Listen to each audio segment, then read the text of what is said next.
George Voinovich makes a salary close to $70,000 a year. And down in Cincinnati, Mayor Charles Lucan pulls in $36,000 a year. Yet there are two quarterbacks who rule this state during football season, Bernie Kosar and Boomer Esiason. Esiason, the quarterback of the Bengals, will earn $1.25 million in 1989. And Bernie Kosar of the Browns has reportedly signed a 6-year, $15 million contract.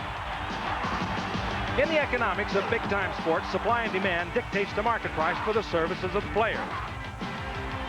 Kosar has guided the Browns to the playoffs in each of the past 4 seasons. Boomer Esiason led his team to the Super Bowl last season and was voted the league's most valuable player.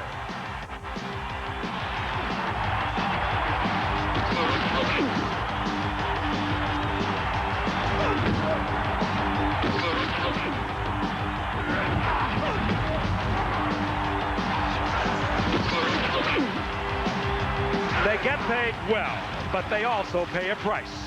They make money the old-fashioned way. They earn it. Tonight, you'll see the $1 million quarterbacks in the battle for Ohio. The Cleveland Browns meet the Cincinnati Bengals on ABC's Monday Night Football. Ohio on a beautiful night for football, even though showers have been predicted for later on. A sellout crowd of some 59,000 are on hand to celebrate their Cincinnati Bengals. There, of course, is their team mascot, the Bengal. And there is also one live. His name is Benzu. Benzu, the mascot of the Cincinnati Bengals. And this stadium is affectionately known as the Jungle here in Cincinnati. I say affectionately because it's tough to come here and play. It's tough to come in here and pick up a game and leave with a victory. And, of course, we have the animals on the field. We have the animals in the booth, if you care to speak. What an atmosphere for a football game. Yeah, some would say this is a zoo up here. Fortunately, none of us are extinct, at least as far as we know. At least not before. It just does not get any better than being in the state of Ohio for two teams like this with a game that means so much this early in the year. It kind of gets to the old Warriors. Of course, this is an AFC Central Division matchup and rivalry that transcends just the players. The people, the citizens of Cleveland and Cincinnati, they get with it too. And, of course, the Browns come into tonight. They are 2-0 undefeated. Cincinnati is 1-1. Last year, the Cleveland Browns, well, they went 10-6 after being in the AFC Championship game for 2 consecutive years. They made some major changes after being knocked out in the first playoff round last year by Houston. Principally, they got a new coach named Bud Carson who features defense, and they have done that thus far this season. Meanwhile, the Cincinnati Bengals, they were 12-4. They went to the Super Bowl, and but for a Joe Montana pass. And how many teams have known about that? And most recently, Philadelphia. And 34 seconds, they would have won that Super Bowl a year ago. And Al, you know what? When you talk to Sam Weich, some of the Bengals, certainly the fans around here, you get the feeling they think this team is better than last year's team. They do, but they have to stay injury-free. That was the key last year, Frank. But this year, they've already suffered a very key injury. They led the league in rushing last year, mainly thanks to Ickey Woods, who gained 1,066 yards. But he has undergone knee surgery. Thus, we will see a lot tonight of their top draft choice, Eric Ball, out of UCLA. We'll also see Stanford Jennings, and you'll probably see James Brooks carry the ball about 5 or 6 more times than he normally would as well. They can put a lot of points on the board with Esiason and Brown and McGee. And tonight they face that very tough Browns defense. And if Cleveland can win this game, Dan, most people think the AFC Central is going to come down to a battle between Cincinnati and Houston. Cleveland, with a win tonight, would lead both of those teams by 2 games. And Al, you get the impression that if Cleveland is going to win tonight, they're going to do it defensively. Cincinnati and the attack offense put so much pressure on a defense. How do you combat that? Well, first of all, you need a veteran defense, and the Cleveland Browns have that. They have the most veteran defense in the National Football League. They average over 29 years of age. They know the Bengals well. They're not afraid of them whatsoever. When you saw it in our open, understand one thing about this game. Whoever wins it tonight will do it the old-fashioned way. They will earn it.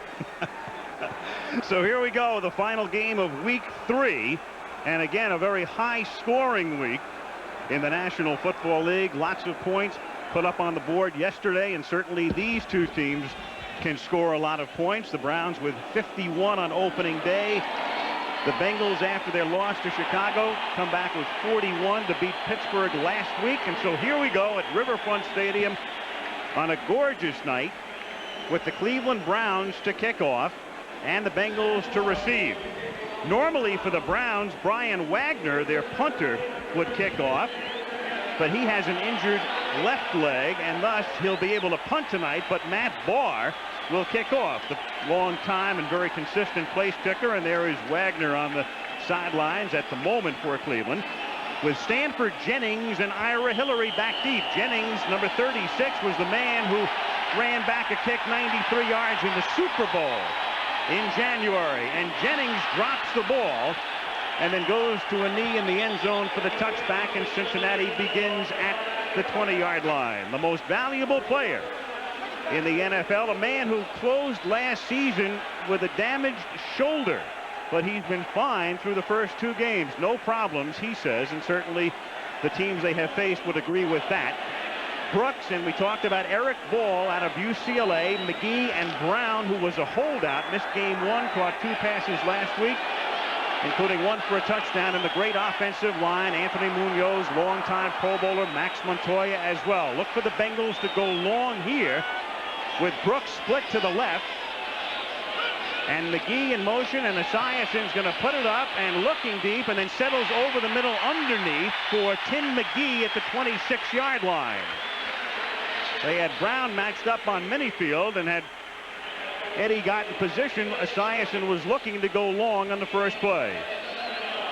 That was the plan of attack. They wanted to go right at Frank Minifield, but I don't think the Cincinnati Bengals counted on Minifield covering Brown the way they did, so Boomer wisely came off of it and found McGee underneath.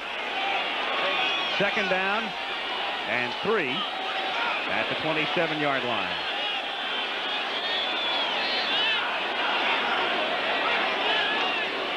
Esiason to throw again, and has to scramble, avoids the sack, and slides his way out to the 34-yard line for a first down. The pressure was put on by Michael Dean Perry, the refrigerator's brother, and Frank Minifield came in to stop Esiason after the first down. The Browns under Bud Carson have gone to a 4-3 with the veterans Baker and Hairston, Michael Dean Perry, and Robert Banks, Plan B free agent from Houston. Clay Matthews, a Pro Bowler, Mike Johnson in the middle, and Dave Grayson has really come on. The great corners, Minifield and Dixon. Felix Wright, the one-time free safety, is now the strong safety. Thane Gash, the free safety, ran one back for a touchdown last week after an interception against the Jets. 1st and 10, Bengals from the 32. Just the start of things in Cincinnati. And Ball to the outside, turns the corner, and then loses the ball, but out of bounds at the 39-yard line after an impressive 7-yard gain. And the key with him, can he stay healthy? As a freshman, had a sensational Rose Bowl performance for UCLA. When he was healthy, he was terrific, but that was the key. He was on the bench a lot with injuries. Gorgeous night, Riverfront Stadium on the banks of the Ohio River, downtown Cincinnati, and as usual, the Bengals sold out. When the Bengals come out of the huddle, watch the Browns. This is a Bud Carson defense. Al mentioned the 4-3, but they will be up there crowding the ball. They get a lot of offsides called against them. They had 8 of them last week, but this is an attack defense, not like previous Browns defense where they were a contained defense. This defense under Carson, they go for it. On 2nd and 2, Ball tries to cut it back, and is stopped at the line of scrimmage, runs right into Mike Johnson, the middle linebacker, number 59. Remember, we did a Dolphins game back during the preseason, and we were watching how the Dolphins were using a defense where their defensive linemen were a yard off of the ball. Well, forget that when it comes to the Cleveland Browns, and we've got our first little mix-up of the evening. Felix Wright. I think you can plainly see that he's serving notice on someone over on the other side of the ball for Cincinnati, and there's always been bad blood between Felix Wright and James Brooks. They've had several altercations in the past, and this game has gotten off the form. 3rd down and 2 from the Bengal 40. That's Eric Caddis in motion. Esiason from the play fake, hits Caddis, and a first down. Stopped by David Grayson, number 56. Bud Carson on the sidelines doing a little counseling to Dave Grayson. Keep in mind, it's been quite a dramatic change for the linebackers for the Cleveland Browns, going from the 2 inside and the 2 outside at the 3-4 employees to the regular 4-3. Mike Johnson has adjusted beautifully at the middle spot, as has Clay Matthews at the strong side. But it's been a major adjustment for them, and you won't have a lot of the ordinary Bud Carson tricks that we've known with the Steelers, with the Rams, and more lately with the Jets. They are playing fundamental 4-3. That's Brooks. Split out to the top of the screen. Inside him is Tim McGee. The sole running back is Ball. And he takes it to the 50-yard line for a gain of 5. It'll be 2nd and 5, and it's Mike Johnson again in the middle to make the tackle. One of the things to watch for tonight when you watch the Cincinnati Bengals is, and this is true not only of tonight's game, but anytime they play, you will see a textbook example of how to do play-action passing. We've got a flag down on the field. Fred Wyatt's our referee, and he's getting the various input of his different officials on the field, but you will see textbook play-action passing tonight by Cincinnati. Of course, that's easy to do when you average 185 yards a game rushing the ball, which is what the Bengals are doing. They are the best rushing team in the National Football League, and because of that, they're the best play-action passing team in the National Football League. And while you're on it, Dan, too, Esiason handles it about as well as any quarterback around. He works very close to the back to whom he's faking the ball, and he's really hard to detect. This must be a complicated one, Fred. Yeah. This better not just be an offside. Worthy of the opening of the UN today, I suppose. What's going on here? This better not just be offside.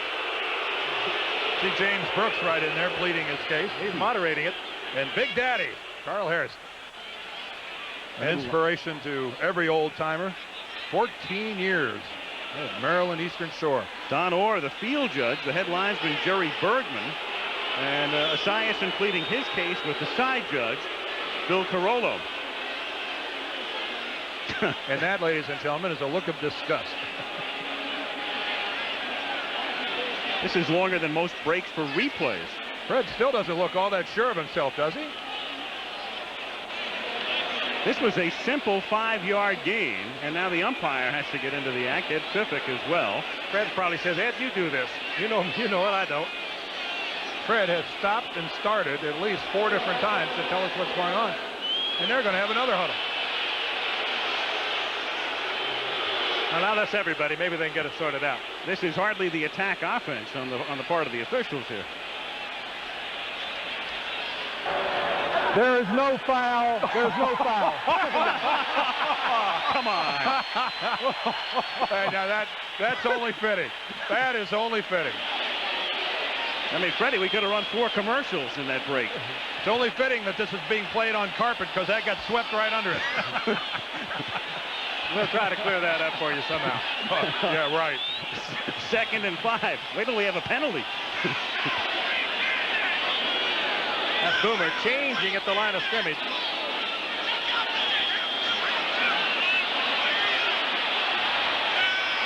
Second and 5 from the 50. Esiason pressured, fires over the middle, leaping catch by Tim McGee. First down at the 30 and a flag down. Yeah, we're going to get a holding call. I think Michael Dean Perry was in a position to really make something happen, putting pressure on the backside to Boomer. Well, really, Boomer's front side being a southpaw quarterback. We have holding, number 75, 2nd down. Bruce Reimers is the left guard. Here's Reimers right here. Here's Michael Dean Perry. Keep an eye on these guys. Perry takes the outside, and here comes a tackle, folks. And you want to know the truth? That's a good block by Bruce Reimers. That is not a hold. He dove into the legs and chopped Michael Dean Perry down, and he didn't grab him with an arm. But what a catch by Tim McGee. Whoa, acrobatic. Would have been a 20-yard gain instead of 10-yard penalty. Down remains the same, and it's 2nd and 15. Cincinnati from the 40. Al, that really hurts the Bengals, and I don't think that was holding. Brooks in motion. Esiason is pressured. Scrambles out of trouble. Throws against the grain and coming back, but not making the catch at the 37 is Mike Martin. Almost. It'll be 3rd and 15. Al Baker put the pressure on. Coverage in the secondary by Felix Wright.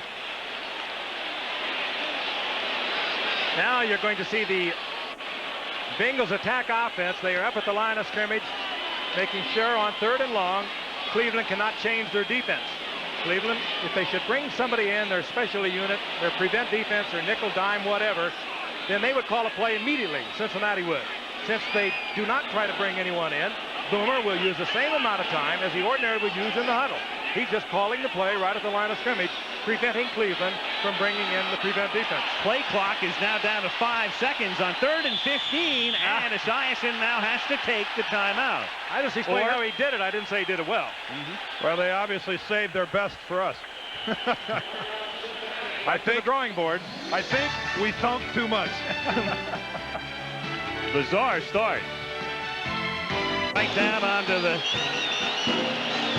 southwestern Ohio city of Cincinnati, the Central Trust Tower on the left and the Carew Tower on the right. And as we pan left into view will come Riverfront Stadium, right on the banks of the Ohio River. It's Light Up Cincinnati night. Everybody downtown, or most everyone, asked to leave their lights on and providing us with a most picturesque view. 3rd down and 15 for the Bengals from the 40-yard line after the timeout. Martin in motion.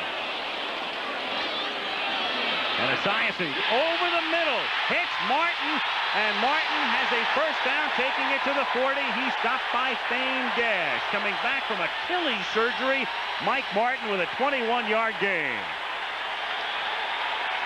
Boy, this is an excellent example of how you use motion. This is Mike Martin. Watch him come out here and then break right off the back of one of the Cincinnati receivers. This is how you can get a guy lost in the shuffle. Comes right in behind his own man, then makes a break, and the Browns, having to switch defenders, get caught short. A brilliantly conceived play and well executed. His 3rd catch of the season. Here is Ball picking up about 3, runs into the waiting arms of a one-time Dierforf teammate, Al Bubba Baker, who has played a few places in his time. A couple of my teammates here tonight. Al Baker, who's still playing for the Cleveland Browns, and another of my teammates was the head coach of the Cincinnati Bengals, Sam Weiss. Sam was about everyone's teammate. He really was. His career, he was well traveled. Well, he was only in Cincinnati, Washington, Detroit, St. Louis, Buffalo, and that was after the Continental Football League. So Did I play with him? You may have. 2nd and 6. Double tight end set up, and now they flex Caddis to the left. Brooks and Ball are the running backs. And Esiason again throwing right over the middle and into the arms of Holman, and there's a marker down. The tight end Rodney Holman wrapped up by Clay Matthews, and another flag. And another flag thrown by the umpire. Right where you get the hold call. Use of the hands to the face mask, number 64.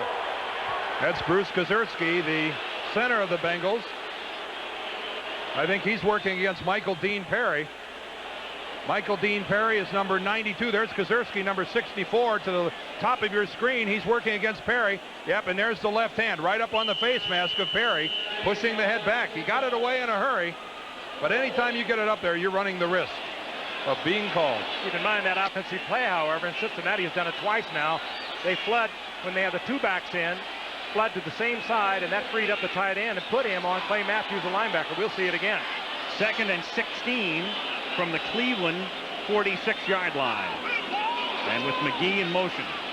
Esiason with pressure goes a wobbly pass over the middle. Mike Johnson has picked it off. And it's dead at the 37. He gets up, but it's whistled dead. At the 37-yard line, the Browns take over. Boy, is Mike Johnson fitting into the 4-3 of Bud Carson. That's his 2nd interception of the year. He's had 13 solo tackles from that middle linebacking position. A couple of fumbles that he's forced. And he gets the turnover as Esiason has time to throw it, trying to get to the Pro Bowl tight end Rodney Holman, and good timing. Look at that. Mike Johnson is not that big. He is very quick. Only goes about 225, but he really works well in Bud Carson's system. How about the way he batted the ball? And they're going to review this. See the umpire stepping in over the ball. They're going to take a look at this up in the booth. You saw him bat the ball. The ball was free. Now from behind, we were screened as to whether or not he got that left hand underneath the football to keep it off the field. Let's take a look at. Watch Holman, number 82. He releases off the line. Johnson steps in front. There's the hand on the ball. Ooh, tough to tell there. Very, very tough to tell. Keep in mind, though, the call gave it to Johnson. They're going to have to see something to turn it around, and by that angle, it looks like it was a good interception. It looked good. He had the arm under the ball, the arm on the carpet. Keep in mind, though, the officials on the field gave Johnson the interception. Something has to be seen up in the booth that conclusively tells them to reverse it, and they're not going to see that here. Watch the left arm. Under the ball. Scoops it in. INT. INT. No way are they going to reverse that call. And it will be, if the play stands, Cleveland's 8th interception in 2 games plus 7 minutes. The play stands, first down. And correctly so. And a tremendous play by Mike Johnson, the middle linebacker of the Cleveland Browns. Art Modell now watches his team taking over offensively for the first time at the 37-yard line. That's Newsome going in motion. The fake to Manoa. Kozar to throw over the middle to the 41-yard line. Manoa makes the catch and pays the price. Joe Kelly and Carl Zander make the hit. So Bernie Kozar, who missed half of last season, you'll recall he was injured on opening day and then he was hurt again in the game against Miami, the next to last game of the season.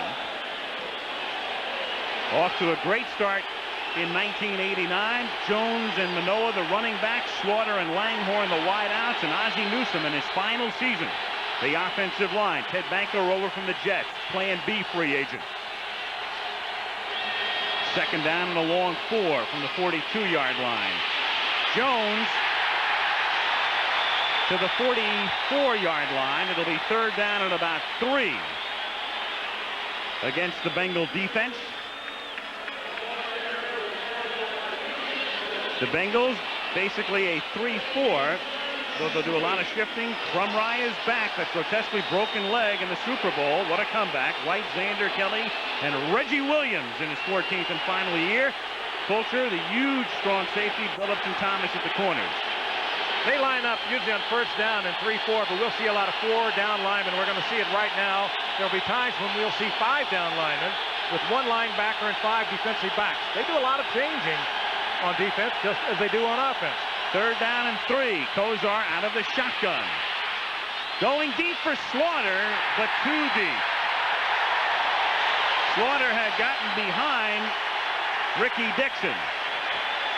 Boy, that time a gamble by the Bengal defense. Solomon Wilcox, the safety, came on the blitz off the corner, forcing man coverage back in the secondary by the Bengals. But watch this coverage by Ricky Dixon on Slaughter. And this is the kind of coverage you want if you're a Cleveland Brown. However, you want that safety tied up with your wide receiver. Ordinarily, you're going to get Slaughter to beat him every time. That time, good pressure on the blitz. And there's the knee brace that Bernie Kozar wears, and a lot of the Browns wear. Of course, this is the kicker, but you'll see him all over the field. Kozar has one on the same leg. Brian Wagner wearing that brace on his plant leg, and it's a short kick, but it takes a good Cleveland bounce as it first hits at the 25-yard line, and then he gets a 19 going on 20-yard roll. Well, this stadium's lopsided. Oh, this stadium's lopsided. Come on. That's to the infield. It was coming off the pitcher's mound. 51-yard punt. The owner and president of the Cleveland Browns looking on here from his box at Riverfront Stadium, and he has watched his team get a good roll, bounce and roll off a Wagner punt to pin Cincinnati back at the 5-yard line as the Bengals have it for the second time in the game. No score, 6:43 to play first quarter in this AFC Central battle at Riverfront. Browns, one of only 2 teams in the conference unbeaten right now. The other, the Broncos, at 3-0. Brooks to the outside. James Brooks puts his head down and gets nowhere. He is stopped there by Frank Minifield. Up from the corner, and Minifield was crowding the line of scrimmage. Well, there's a good look at the way the Browns play defense, the way they get up there and crowd the line of scrimmage. That's Carl Hairston, number 78, who's in there a little bit cockeyed.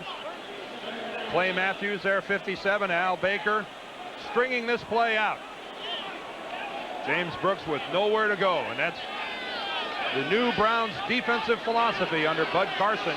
You saw it with the Steelers, you saw it with the Jets, Rams. Nothing new, though. Maybe the best defensive coordinator in the league, and now we'll see how he does as a head coach. 2nd and 9, quick trap up the middle to Ball, and he takes it to the 15-yard line. Thane Gash makes the tackle, and in that attacking defense, that's the one area in which they are vulnerable.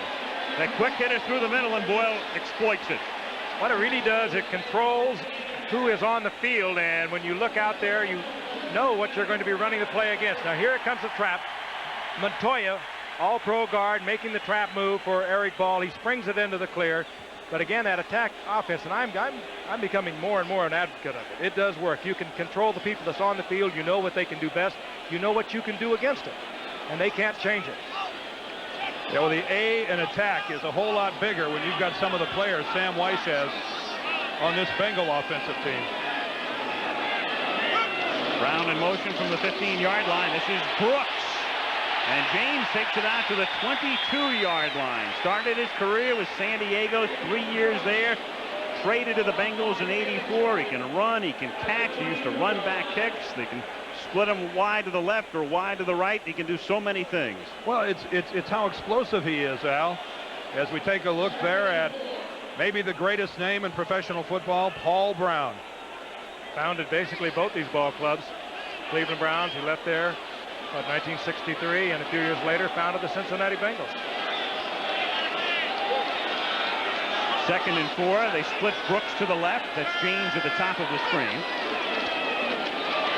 And it's Ball, and the rookie out of UCLA takes it out to the 28-yard line where Felix Wright comes up to make the tackle. And Ball will be a very key man this season for the Bengals. As we stated at the top, Ickey Woods has undergone knee surgery and is gone for the year.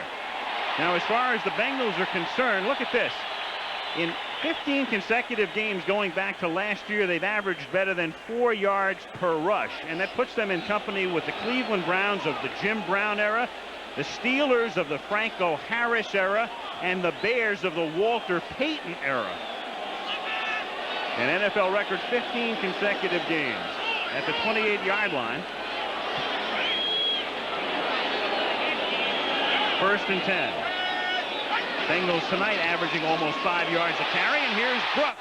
And he fumbles the ball, but right into the arms of Anthony Munoz, who might be more of a threat carrying the ball than James Brooks. One of the finest athletes ever to play offensive line in the National Football League, and you called it out, right into the arms of Munoz, who's trailing the play by about 3 yards. Watch to the right of your screen. Munoz is pulling, and this ball is going to pop. Right there, it's the hit, and look at this, right into the arms of Munoz. Mike Johnson stripped it out of there, and Cleveland will do that. Watch this, number 59, bang. He's going to strip, but here comes the hit. Actually, and that's Hanford Dixon, who puts a shoulder on the ball. And boy, it just good break for Cincinnati, going right to Munoz. At the 35, 2nd and 3, Bengals, no score. 3:20 to play, opening quarter. And the ball goes nowhere as number 92, Michael Dean Perry. 280 pounds, or about 50 to 60 less than his brother, the Fridge, makes the tackle. Boy, and he just takes an inside crash move. Nothing fancy about this. Blowing the inside gap, right inside to left guard Bruce Reimers, who's attempting to pull, but boy, he doesn't even slow down the momentum of Perry whatsoever. Michael Dean Perry is quickly becoming a force in the National Football League. The time has come for him to no longer be known as the Fridge's younger brother. He is enough of a player. He more than stands on his own. 3rd and 4 from the 33-yard line. And Esiason is stopped at the 34-yard line by Big Daddy Carl Hairston, number 78, and that will force the Bengals to kick it. And Hanford Dixon couldn't pass up that opportunity to come in and put a shoulder on Boomer as well. But again, it's the pass defense of the Cleveland Browns. We've heard a lot about it. Minifield and Dixon on the corners. They've improved with Gash at safety, Felix Wright. And for Esiason, he had no place to put it. Good look at Carl Hairston fighting upfield and then working down the line of scrimmage. And for a man his age, there's a lot of hustle left in Carl Hairston. Great career with the Philadelphia Eagles. Got a little tired of the regime over there then. Dick Vermeil was the coach and said, I want to move on, and he did. Lee Johnson, the former Brown, kicking for the Bengals. Gerald McNeil fields at the 23. There's a marker down. And he takes it back to the 30-yard line, but there's a flag near the line of scrimmage. Going to have an ineligible man downfield.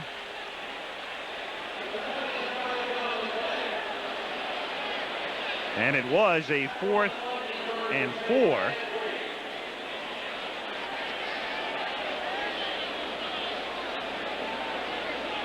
Give the Browns an option.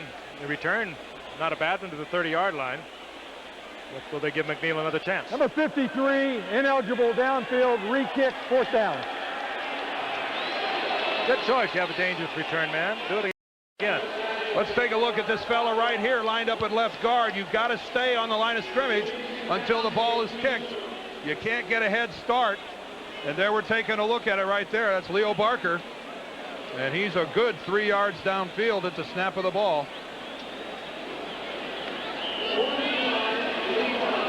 Mike Stock, Bengals last year, a lot of trouble with special teams. In fact, special teams resulted in the Cleveland victory at home last year. Block punt, great run back, among other things. Johnson to kick again on 4th and 9 this time. And it's a much shorter kick, but takes a good Cincinnati bounce. And Johnson gets the same kind of break that Wagner got. There must be one heck of a crown at the 50-yard line. That's the gamble, however, though, of taking that penalty and giving McNeil another opportunity. He couldn't field the ball, and now the Browns start inside the 20 when they had the first down at the 30 a few moments ago. Carew Tower, you look at it from the Goodyear Zeppelin. How high is it? How high is it? 527 feet. How high is the Goodyear blimp? A couple of thousand feet above Riverfront Stadium, where we have a scoreless first quarter in progress. And Bernie Kosar and the Browns from the 18-yard line begin this drive on 1st and 10. Kosar to the sideline, and the catch is made by Langhorne, and he's inbounds, a 9-yard pickup. No. Or is he? Let's see. Now they're saying he was out of bounds. They have already brought it back, and it'll bring up a 2nd and 10. That right foot, it did not get down inbounds, but you could have put a piece of paper under it. Well, the one thing you have to say, give the official credit, he was in exactly the right spot to see whether or not Langhorne got both feet down and made the call. 2nd and 10. Browns from the 18-yard line. Kosar now is going to ask for a little bit of help here from Fred Wyant. No, they're confused again about something.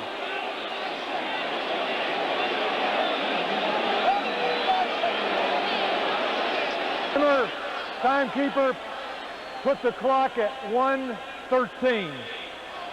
1:13 instead of 1:08.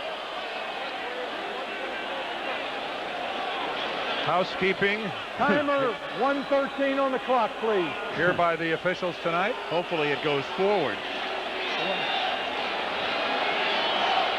Well, either that or he'll just let 5 seconds elapse. I suppose it remains at 1:08.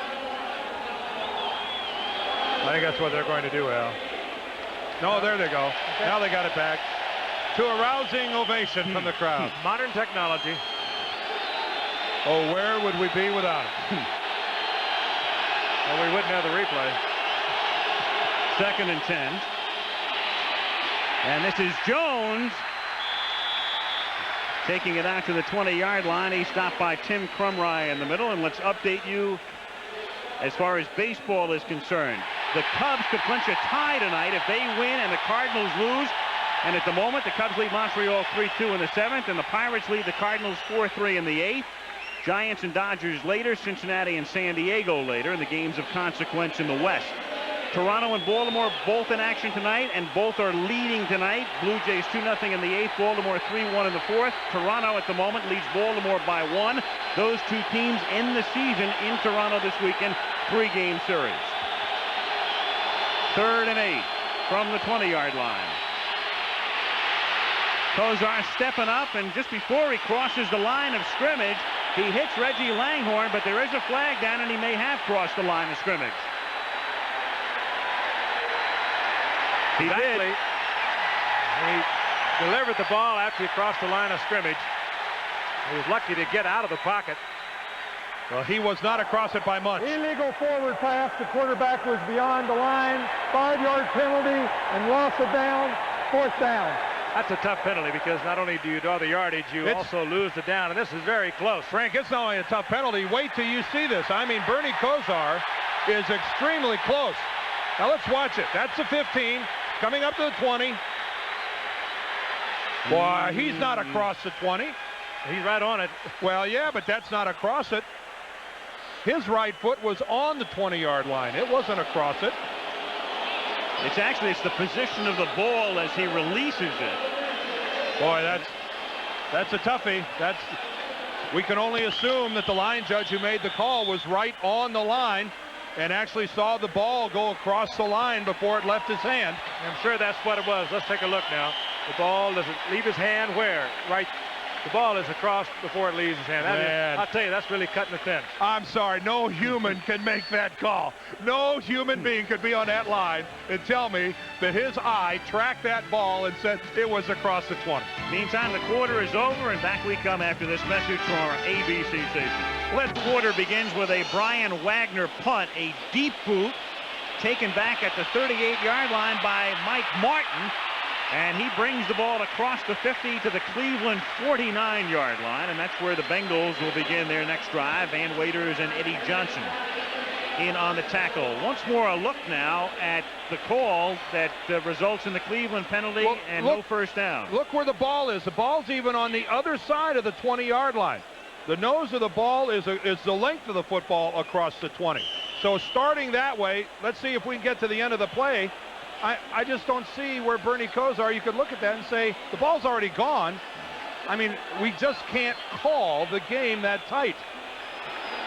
Already we've seen a holding call go against the Bengals, and Bruce Reimers, their left guard, that was a good block. That time it goes against the Browns, and we've already seen a 5-minute huddle with no flag. No foul. Good quarter by the officials. First and 10, Holman is taken out of bounds at the 46-yard line. Time of possession in the first quarter.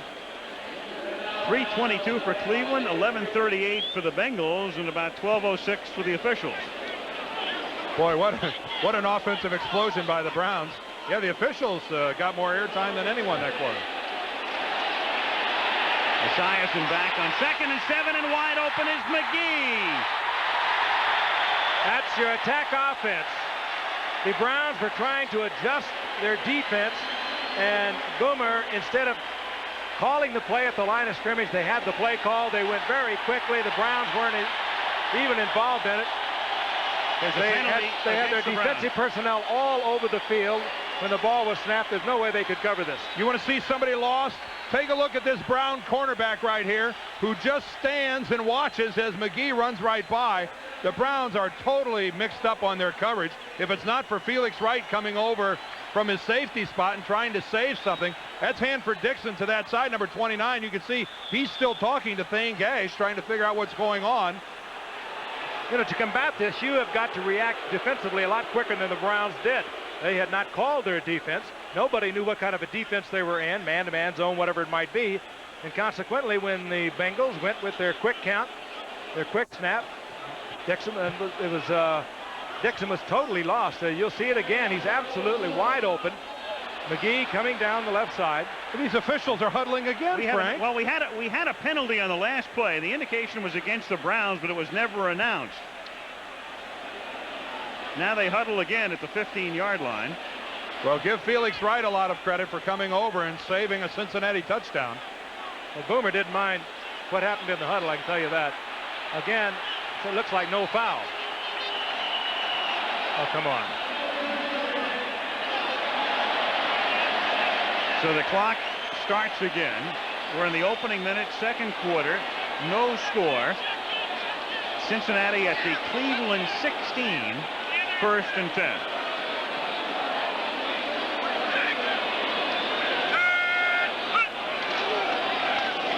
Brooks inside the 10 to the 6-yard line, stopped by Thane Gash. And give an assist to Brian Blados, the right tackle. He collided with Brooks as well. Eric Caddis, the tight end, out front. Rodney Holman. Everybody there with good blocks. Rodney Holman, actually the tight end at the point of attack.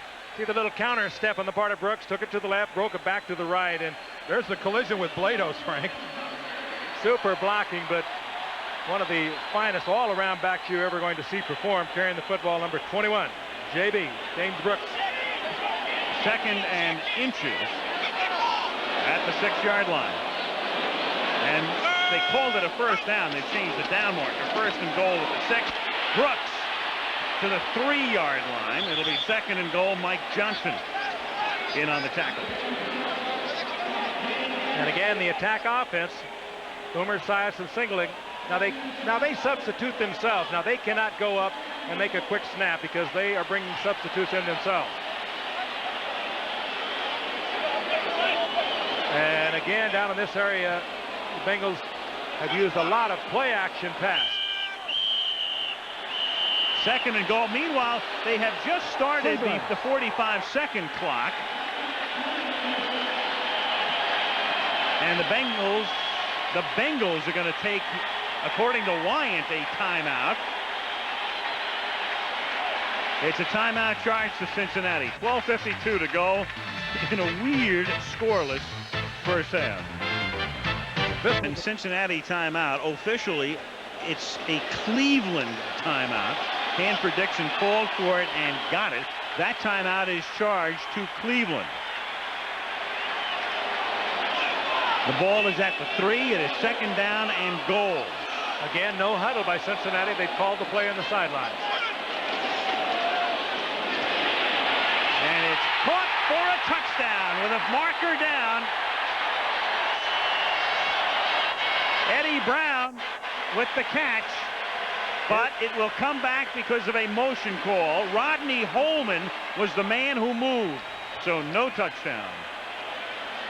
That would have been, surprisingly enough, Eddie Brown's first touchdown against the Cleveland Browns in his 5-year career. On the tight end and the right tackle. 2nd down. Holman, Munoz. Well, Holman is actually staying into pass block. He's the farthest guy on the line of scrimmage. Wow. He's stepping down to get position, and they caught the movement. Good catch out in the flat by Brown, who would have had his first touchdown catch against Cleveland in his 5-year career. He's never had big games against Cleveland. He's demolished other opponents, over 1,200 yards a year ago. Blados lined up as the right tackle on that play, so the down is the same. 2nd and goal from the 9.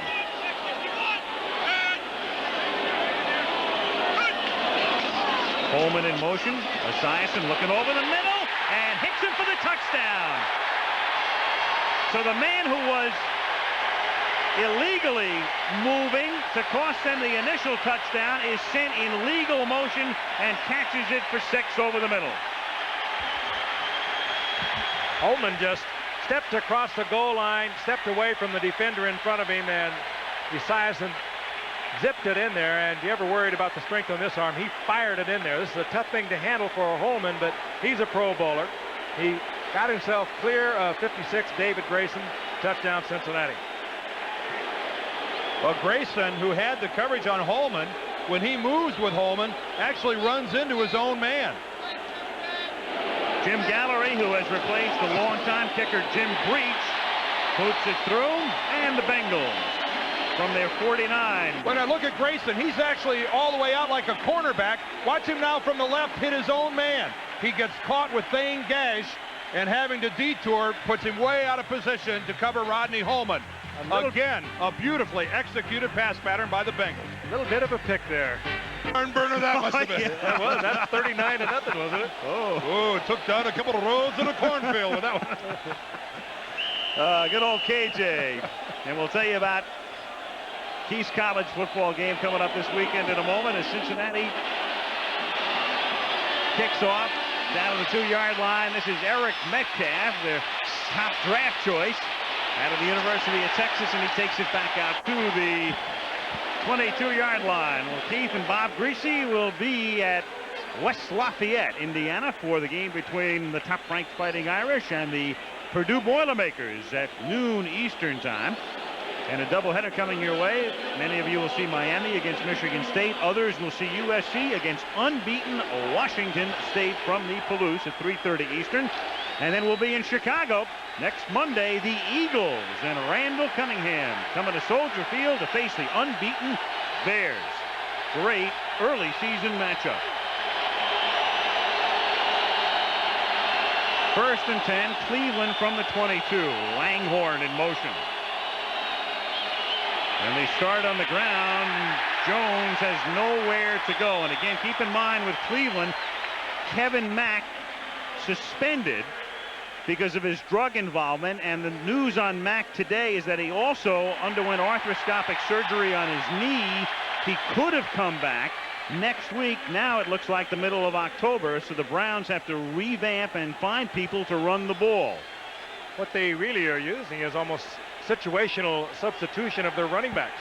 Jones runs well inside. Metcalf can run well outside. Manoa provides the blocking for the both. 2nd and 9 from the 23-yard line. Manoa is the sole setback. And he stays in the block. And Kozar fires to the near side, and the catch is made there by Langhorne, who underwent an emergency appendectomy during preseason and came back. And interestingly, it's exactly what happened to the Bengals' Reggie Williams as well. But there he is, Langhorne, who last year stayed healthy and was their leading receiver. Right now, Al playing with a very sore turf toe. In fact, the 3 wide receivers, Brian Brennan, Reggie Langhorne, and Webster Slaughter, didn't work much this past week. All of them have little nicks. It hurts the quarterback more than it does the receivers because he needs the repetitions with them during the week. And Fulcher is asking for a Cincinnati timeout here.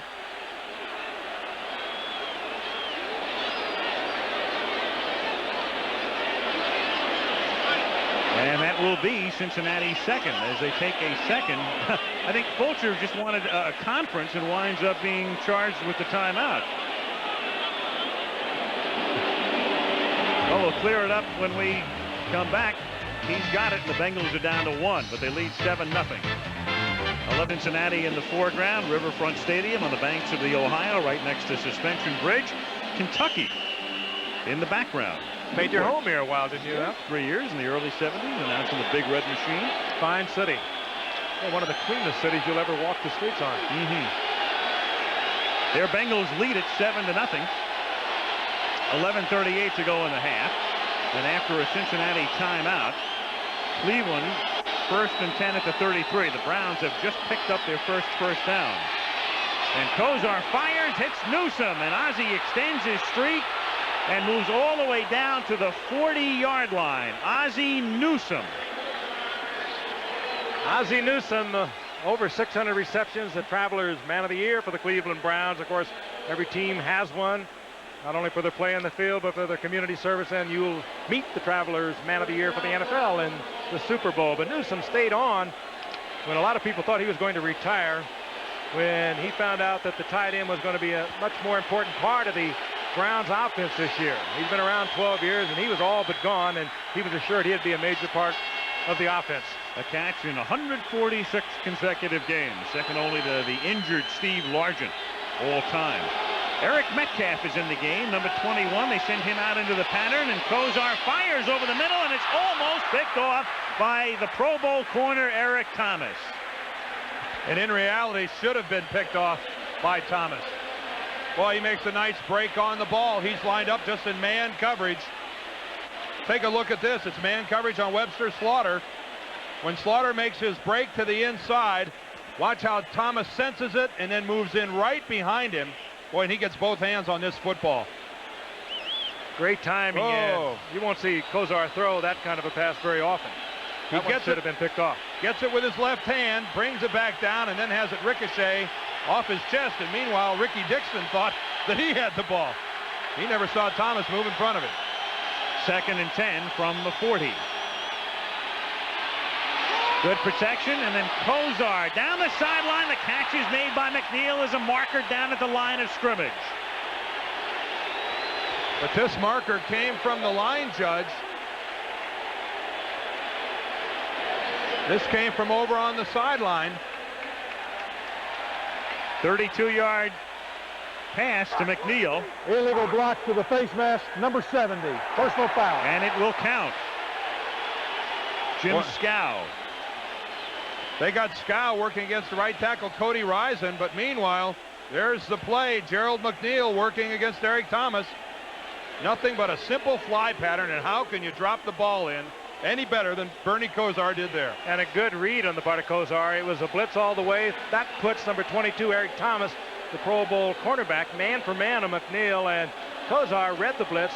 McNeil read it with him, and he couldn't have thrown this any better. What touch on the ball. It's like he was standing up above in a cherry picker and dropped it right down into the arms of the cube, Gerald McNeil.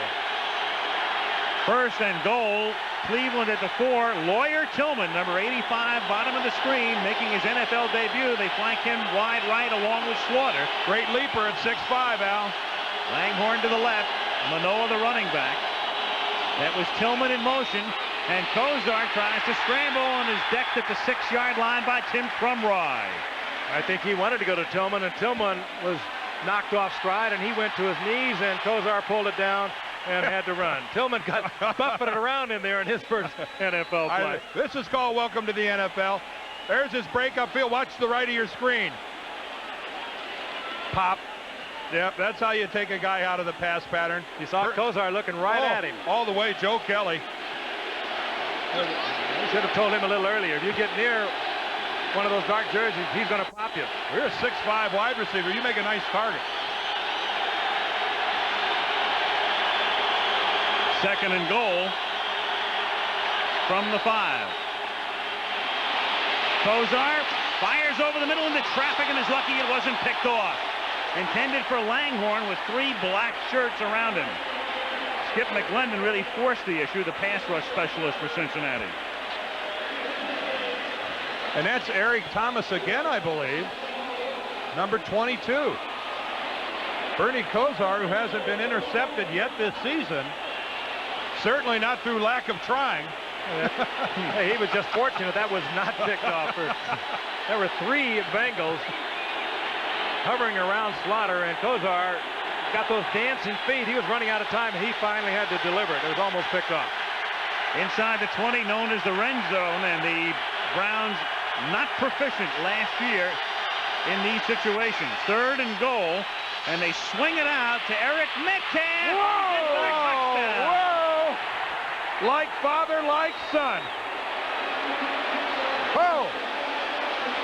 Lewis Billups, I don't think he even touched him, and he's one of your fine cornerbacks, one of your fine tacklers, number 24. And Eric Metcalf, Dan hit it right on the head, the son of the great Terry Metcalf, who gained over 10,000 yards with the Cardinals. And Dan, you've seen it more than I have. Describe it. Great Look moves. at this. I have seen this so many times. Look at that move on Billups, then back on Eric Thomas, and that goes beyond number 1 draft choice material. That's highlight film material. Terry, you done good, pal. Some sun. Extra point by Matt Barr. Another look. Browns tied with 9:55 to go in the half. You don't need to say anything here. Didn't touch him. And just barely touched him. That good, safe, high percentage pass. No interception risk, and then you just let your talented rookie out of Texas do the rest of it. That is just sweet. That is so reminiscent of what his father was able to do. It is not coachable. No one can take credit for that. That is instinct. That is talent. That is greatness. What a great athlete. 2-time NCAA long jump champion. We thought we'd see him in the Olympics. Yeah, he was that good. In fact, his best ever leap is 27 feet, 8 3/4 inches, which is only a 1.5 feet short of Bob Beeman's incredible record. He wears the same number as his father, and like his father, his skills were in the return positions, punt return, kickoff return, but from the line of scrimmage, that was what his dad did best, taking that flare pass, trying to get an offensive scheme to get him out into the secondary, get that one-on-one situation, because it was virtually impossible for one man to get him in the open field. And it looks like Eric has a lot of those same skills. Of course, he was a long-time holdout of the Browns, and probably have him in there even more. We hear from the Browns, their major concern is that he picked up all the intricacies of their offense. Now he'll have to play on the outside of the wide receiver in the Browns offense. Sometimes he'll have to block, and he didn't do a whole lot of that at Texas. Matt Barr puts it in the air. Stanford Jennings takes it from the 4. And back out to the 24-yard line. Game tied 7-7. Take a look at some of the highlights from yesterday's games. Joe Montana, second quarterback in history to throw 4 touchdown passes in the fourth quarter. The other was Kent Stabler when he was with the Oilers, and he lost that game to the Jets. 49ers, of course, are now 3-0 all on the road. And the Bears, the team we'll see next week at home against Philadelphia, 542 yards and 47 points against Detroit.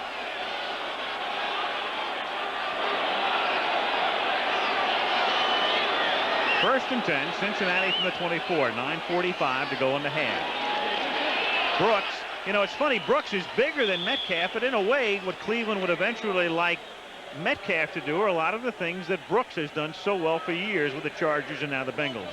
Well, what James Brooks has done is not only have the great open field quickness, Frank, but he has become a very physically tough ball player, not afraid to get that hard yardage in between the tackles. That's what they'd love to see Metcalf evolve into. He didn't arrive with it, and of course, quite frankly, the Eric Metcalf hasn't either, but neither did James Brooks when he came up as an All-American out of Auburn with San Diego. He just learned it and has become a very physical ball player considering his size. He only weighs about 180. Second down and 9 from the 25. The attack offense, they call it right at the line of scrimmage. Play clock was down to 3 seconds. Here's Brooks looking for room to the outside. Nothing is there. Thane Gash is right there to make the tackle along with David Grayson. Notice how this place has quieted considerably. I think they're still in shock seeing Eric Metcalf trap 6 yards from the end zone and get into the end zone without even being touched.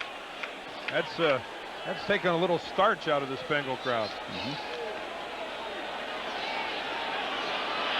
Third down and 9.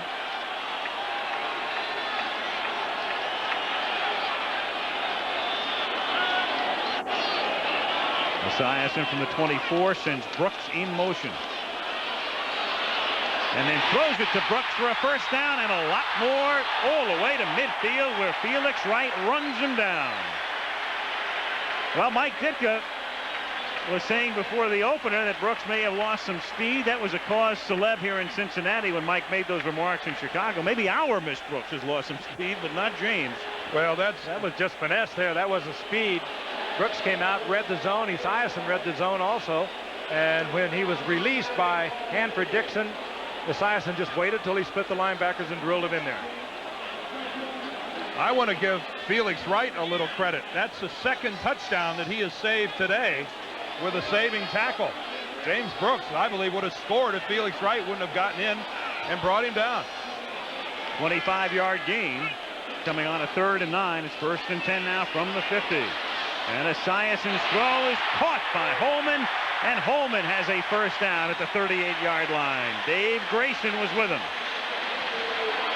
You just don't cover Rodney Holman, the tight end, with a linebacker. I mean, you have to do it in certain situations, and the Bengals got them into it. They got Grayson, the linebacker, covering Rodney Holman, one of the good pass route runners at tight end. He's big at 240, but he also moves like a wide receiver. He just sprinted away from Grayson to get the reception. And it was a tremendous throw by Boomer. A tremendous throw.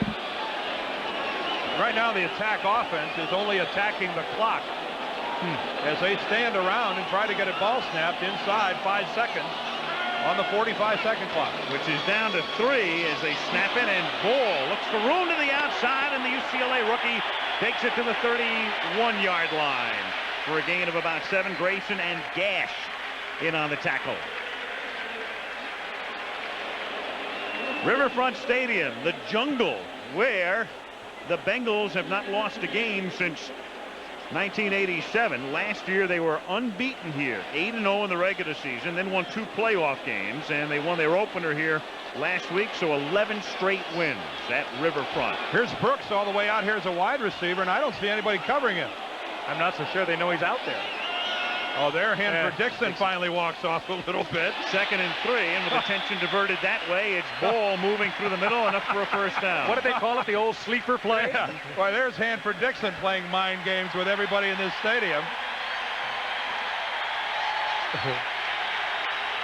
James Brooks is lined all the way up here to the outside. Here's Hanford Dixon, who's giving you the impression he's looked here and looking into the inside. It looks, and then at the last minute, look how he floats out. But still, he's not even looking at James Brooks.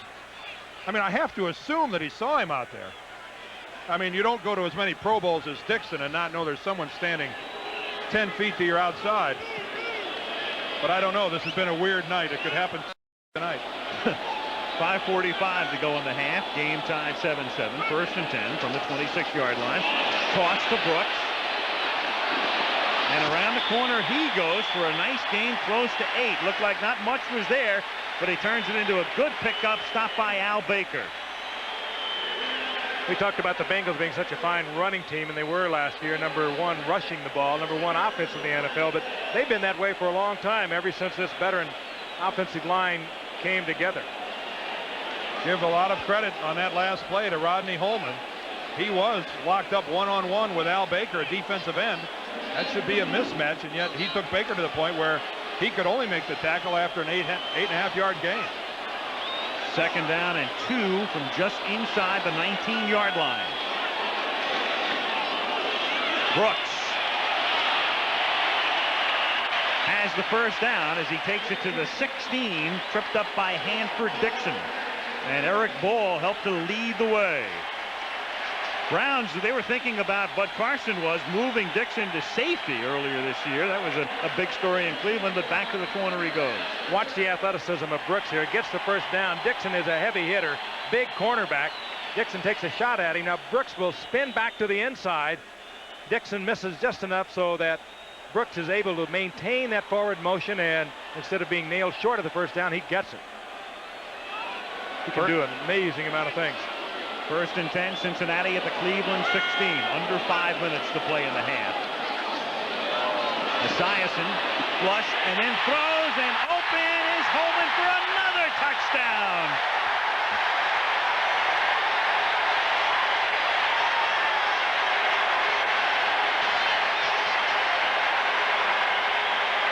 What a brilliant play by Rodney Holman, who goes down like he's blocking, falls to the ground, and gets lost by the Browns secondary, then gets back up, runs across the field, and gets in the open for a touchdown catch. That's the old tight end fake. I remember Bob Tucker used to run that for the Giants.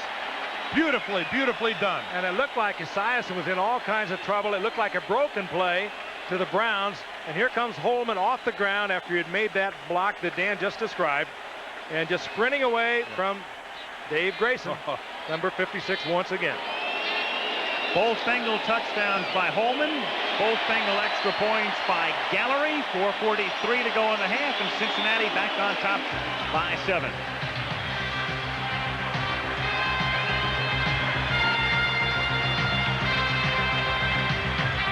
Meetings between these two teams took place in the year of the merger, 1970. The Browns moving to the AFC Central to join the Bengals, and this pass to Leroy Kelly set up the winning score as Cleveland beats Cincinnati 30-27 at Cleveland.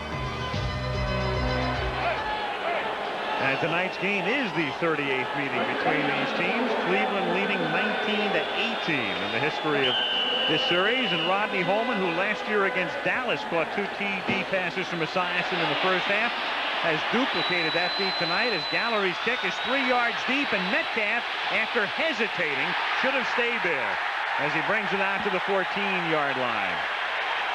Let's watch the last touchdown, and you're going to see some trickery by Rodney Holman. Here's Holman right here on the down block. He's going to fall to the ground, waiting for everybody in the Brown defense to go that way, and then he'll come across the field. Watch Rodney go down on his hands and knees. Everyone in the Browns reacts to the fake, and then he gets back up and comes all the way across the field, and David Grayson, playing the play action, playing the run, is in no position to try to catch up. Nicely done. Deceit and trickery is all around us. And so is Sam White. from the 14-yard line. Kozar. This is Keith Jones. And he's pushed back. Forward progress to the 11. Scow and Fulcher and Hammerstein all there.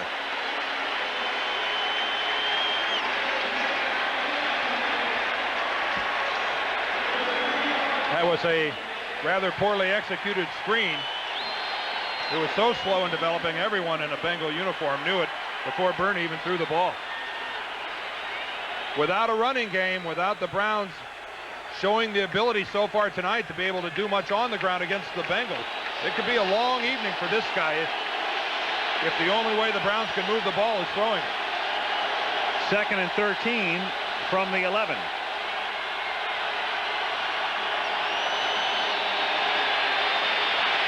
Kozar flipping it out here to Webster Slaughter, who's covered by Dixon, and he makes the catch at the 23. Appears to be about a yard short of the first down. The Browns, second lowest in team history last year, under 100 rushing yards per game. And tonight, just a yard and a half per carry, and that's not going to win you a lot of games. Bernie is talented, but he's not talented enough to overcome that. Not saying that they can't win if they don't improve, but they won't win the majority without being able to run better than that. And Bud Carson knows they better be able to run in November and December in Cleveland, or they're going to have problems later in the year in the bad weather. 3rd and 1 with Barry Redden in the game along with Manoa, and Manoa takes it straight up the middle and picks up the first down as he gets to the 25-yard line with 3:25 remaining in the half. And that rush was just about for the average. Yep. Picks up the first down. Next week, Soldier Field will be the site, week 4, and a great matchup. Randall Cunningham and the Philadelphia Eagles trying to rebound after yesterday's loss to San Francisco against the Chicago Bears, who are 3-0. What a tough one that was for Philadelphia to let get away. What a great performance by the 49ers and Joe Montana.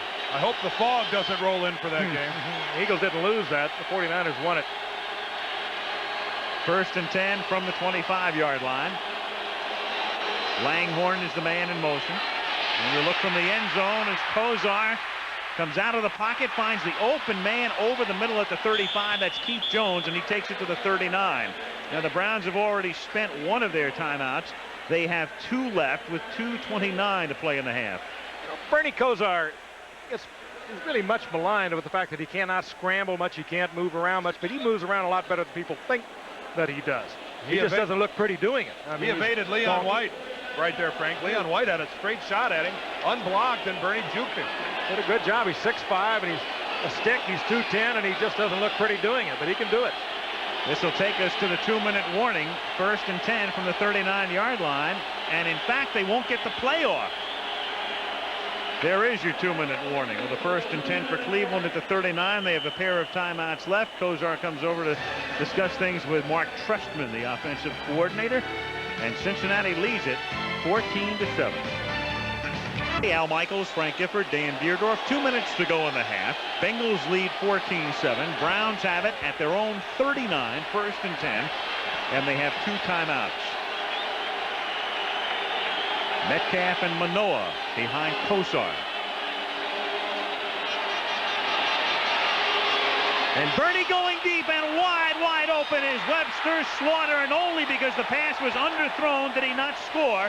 That enables Eric Thomas to stop him at the 6. He was so far gone out, Bernie couldn't have thrown that ball any further. Webster Slaughter just flew by Eric Thomas. Now, there's got to be some kind of a mess up in this defense. I think the mess Thomas up didn't even realize that he had blown by him. Only Eric Thomas knows what he was thinking. With Slaughter all the way, and for some reason just stops, acting like he's got some sort of zone help to the outside. He has no one. You saw 29, the free safety, Ricky Dixon. He was stayed right in the middle and looked as though Thomas was anticipating help from the inside. He got nothing. 1st and goal from the 6. Langhorne is sent in motion. Kozar throwing to Manoa. Touchdown. Tim Manoa comes out of the backfield to get open. Normally he stays in to block. And the Browns go 61 yards in the 2 plays from the 2-minute warning on and have a chance to tie the game. He's not the prettiest quarterback in the league in terms of the way he moves, but you can never argue with the results from Bernie Kosar. Lewis Phillips just doesn't do much good to play defense back in the end zone. Tim Manoa just floats out the safety valve, the third look, and Bernie Kosar finds it. That's 240 also with Manoa against 180 for Phillips. Barr puts it through. Manoa makes his second touchdown catch of this young season, and we're tied at 14. Number 24, Phillips, comes up. You can almost hear him say, oh no. Well, Lewis is actually on coverage on one of the wide receivers and comes out to help. Really something the Bengals didn't account for Tim Manoa when it came to the pass coverage and paid the price. That's the thing that set it up, was the long pass to Webster Slaughter in halftime. And you look at halftime. Lynn Swan, by the way, is going to be with Mike Ditka.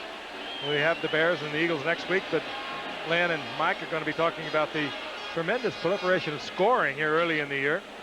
Offense dominating the defenses, and I'm sure we'll get a candid thought or two from Mike Ditka. We always do. Mike Ditka, the antithesis of equivocation.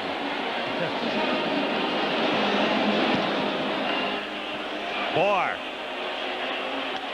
to the 10-yard line. Ira Hillary brings it back out to the 25. That goes with the buildings downtown Cincinnati. Just trying to make it sound like the old days, right?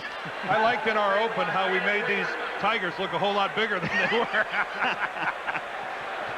We gave that one a full face shot and made it look like it weighed about 700 pounds. The miracle of television. 56 seconds. You never know what Sam Weich and his office is going to do.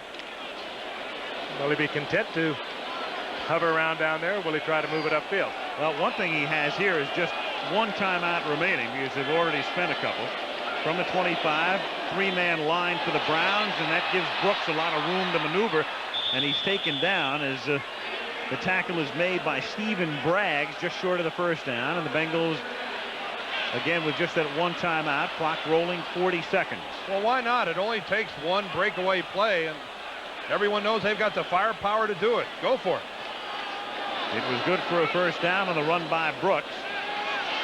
And Esiason, after that short, tight roll, throws incomplete, intended for Eddie Brown, who's been shut out in the first half, and there is an injured Brown. It is Big Daddy Carl Hairston. When he's clutching at his left leg. Hairston now in his 14th year. Open that left side of the Browns. When you get Clay Matthews over there with the tight end, they have about 36 years of experience. I think it's going to be a cut block. He's on the nose, and he's going to work back to the left. I think Bruce Reimers, the left guard, is going to get a shot. I watch Reimers, number 75, at the left. There he goes to cut the legs out from Big Daddy, and you can see Carl with the left leg got caught underneath. Looks like he took that blow right on his left kneecap. Perfectly legal block, though, on the part of Bruce Reimers.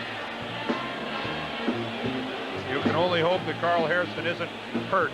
Known him for a long, long time, and he is one-class guy. He's done some great work for the Browns, too, and Bud Carson is very pointed in saying that he is doing some amazing things this year. Let's take a look at it again to the right of your screen and watch Reimers, number 75. It looks like a hyperextension, but he looks to that left knee. Hairston got it out of there pretty quick, so maybe he was able to pull it out of there before too much damage occurred.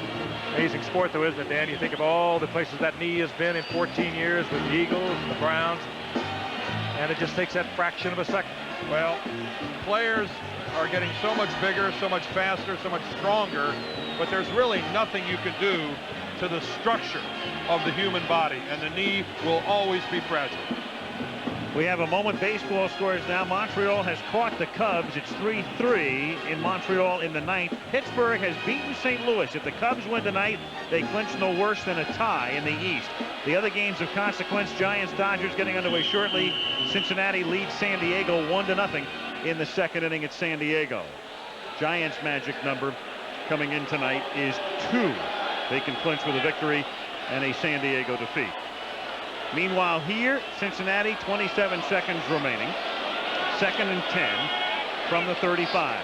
Game tied at 14, and Esiason falls down. The play is still alive, though. Tries to get to the sidelines and is taken down by Banks. Oh, and right now we're seeing Kozerski and Michael Dean Perry.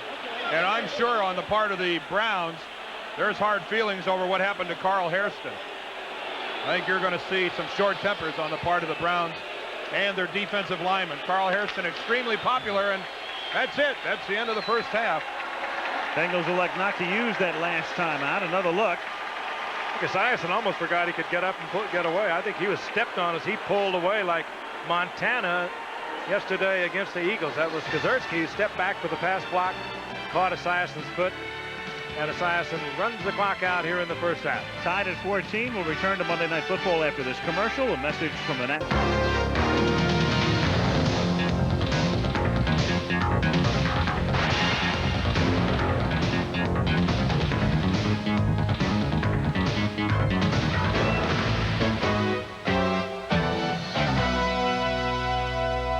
The Cowboys used to play in the Cotton Bowl, where in 1971 we saw this perfect toss to Bob Hayes by Craig Morton, who threw touchdown passes on Monday nights for the Cowboys, the Giants, and the Broncos.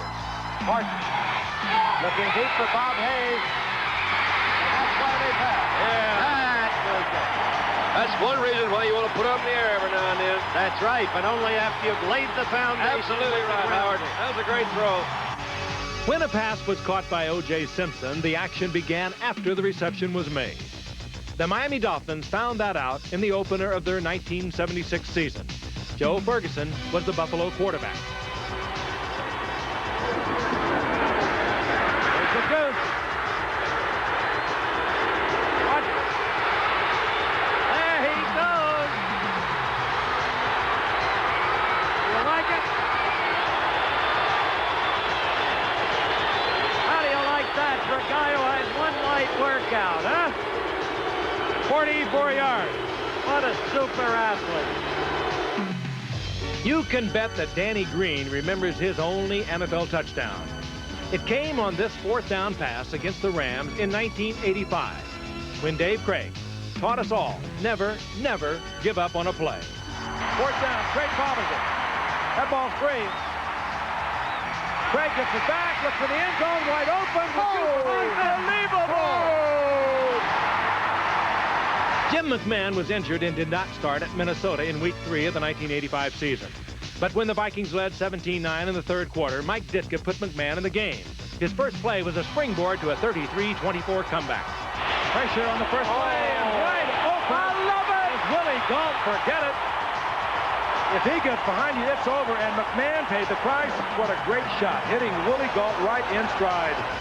Finally, it was just last October when Randall Cunningham redefined the term athletic balance, as the Eagles won the first Monday night game in Philadelphia in 7 years. Look at that agility. That's something special right there. Jimmy Giles, the receiver. Cunningham, by all rights, hit by Carl Banks. And he should have been down. He maintained his balance, and he fires in the corner. Beautifully executed rollout. Okay, now to enter your vote, just call 1-900. As Gallery puts it in the air. And Metcalf starts the second half from the 1, a fake reverse, and then Metcalf runs out of bounds at about the 20-yard line. Browns will have it there, and we can remind you that this coming Saturday on ABC Sports, a college football doubleheader, the unbeaten Fighting Irish, #1, against Purdue at West Lafayette. So the Irish on the road at 12 Eastern time. Second half of the doubleheader, many of you will see second-ranked Miami against Michigan State. Out west, you'll see the Trojans going up to the Palouse to take on Washington State in Pullman at 3:30 Eastern.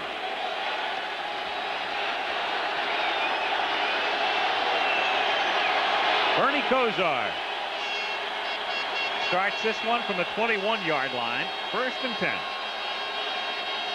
And right to the air to start the third quarter under some pressure and right through the hands of Keith Jones, the intended receiver. Plan B free agent. Browns plucked a lot of those, 14 in fact. Jones drafted last year by the Rams, but didn't play it down. Spent most of the season on injured reserve.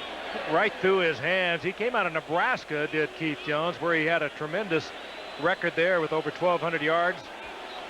Second in the conference to Buffalo's Thurman Thomas. But you can see, got to keep your eyes on the football.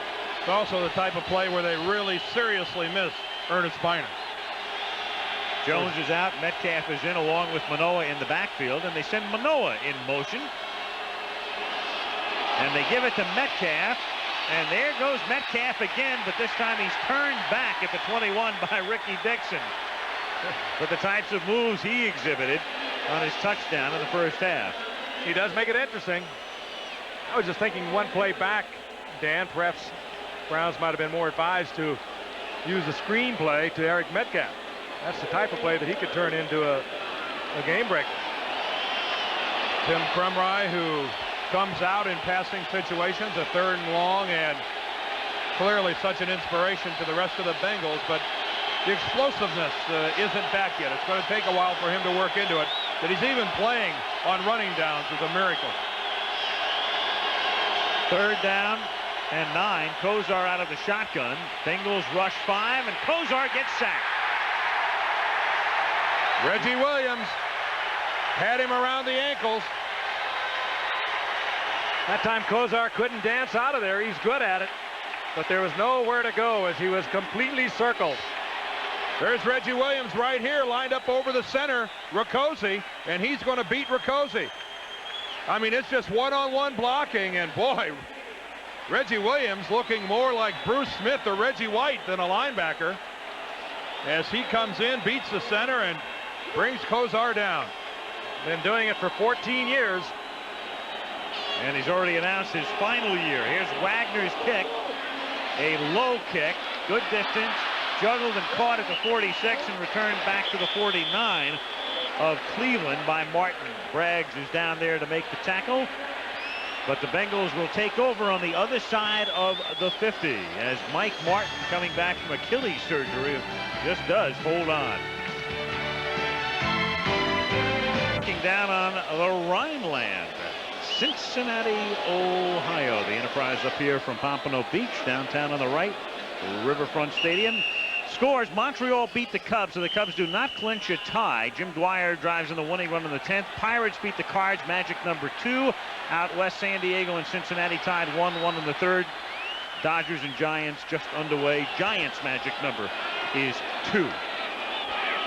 Cincinnati here in a tie game will wind up being penalized as Brian Blados came out of his stance, and it's pretty evident, and Fred Wyant will make it official. False start, number 74, first down.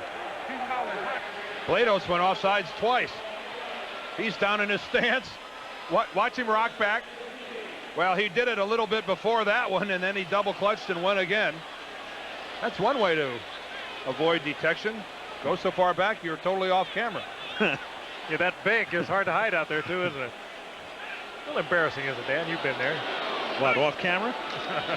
1st and 15 from the 46-yard line. Esiason hits Holman, but Holman breaks the tackle and turns what would have been a loss into about no gain. Clay Matthews covering.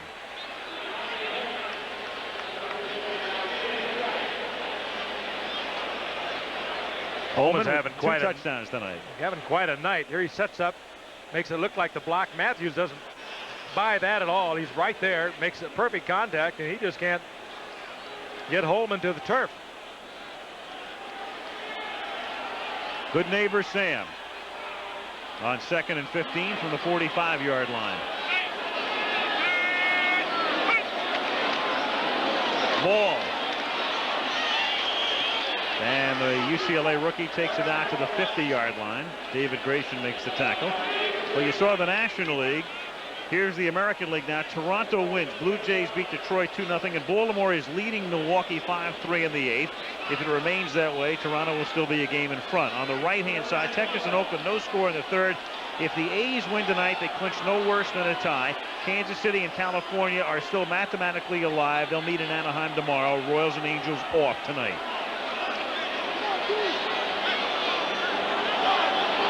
Attack offense once again, no huddle. Brown, McGee, Brooks, all to the top. 3rd and 11. They send Brown back this way. And Esiason is looking for him. Lofts it, and Brown makes a great catch at the 31-yard line. Well, he makes a nice catch of an underthrown ball. Menefield was right there. The ball's underthrown, and Menefield concentrating on Brown. Pays no attention to the ball, and it drops right into Brown's hands. Felix Wright back there helping Menefield. Menefield number 31. Now he is looking right into the eyes of Brown. He turns around too late. Brown goes up and comes down with it. In the middle of the sandwich, a 20-yard pickup to the 30-yard line. 1st and 10.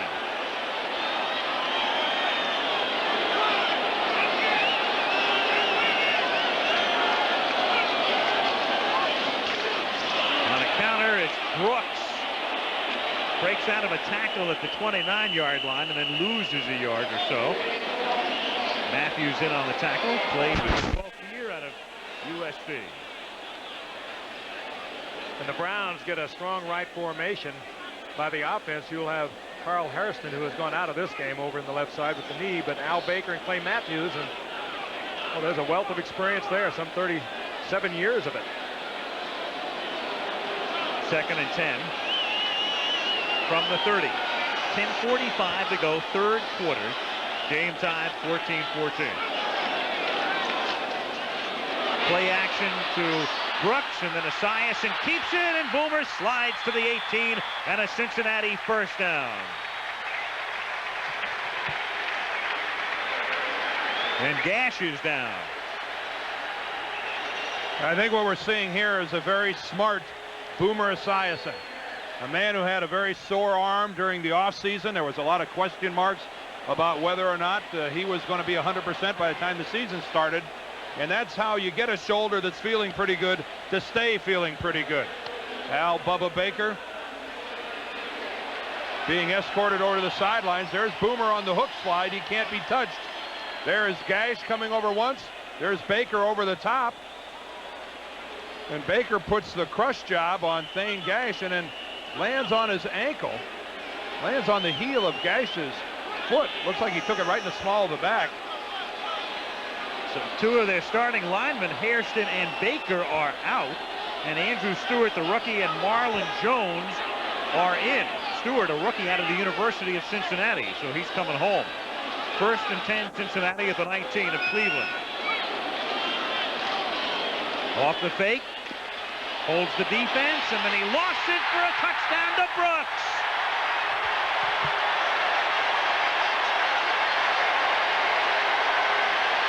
Oh, and here's Eric Ball and Clay Matthews getting into it a little bit.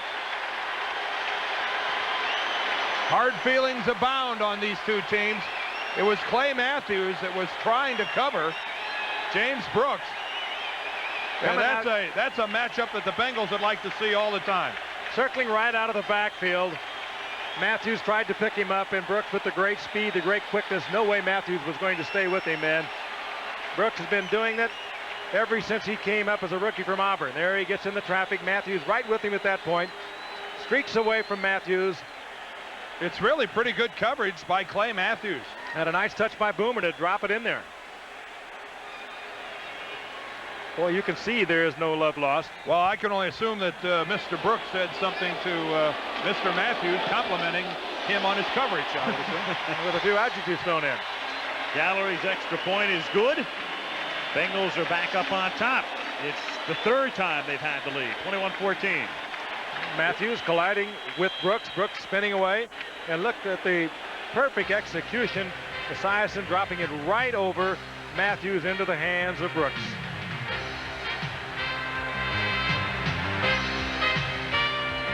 To Holman, and the last one to Brooks, and 166 yards. And the Cincinnati Bengals have the lead again. They led 7-0, 14-7, and now 21-14. 9th year out of Auburn, Mr. James Brooks. Mr. Everything out of Auburn.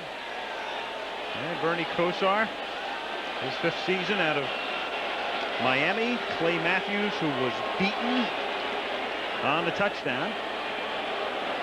He looks on as the Bengals get set to kick it off. Again, Matthews adapting to a new role for the Browns, playing that strong side in the 4-3, where he's always lined up over the tight end. In the past years, he's played in a 3-4, played on the outside of the weak side. Lee Johnson booms the kickoff, and it goes out of bounds just before the goal line. Had it gone across the goal line and then out of bounds, it would have come back to the 20, but instead it reverts back to the 30-yard line, or I beg your pardon, it's taken at the 35-yard line if they so opt, the Cleveland Browns, to begin their next drive from that spot. And they will, as Kozar leads the offense back out.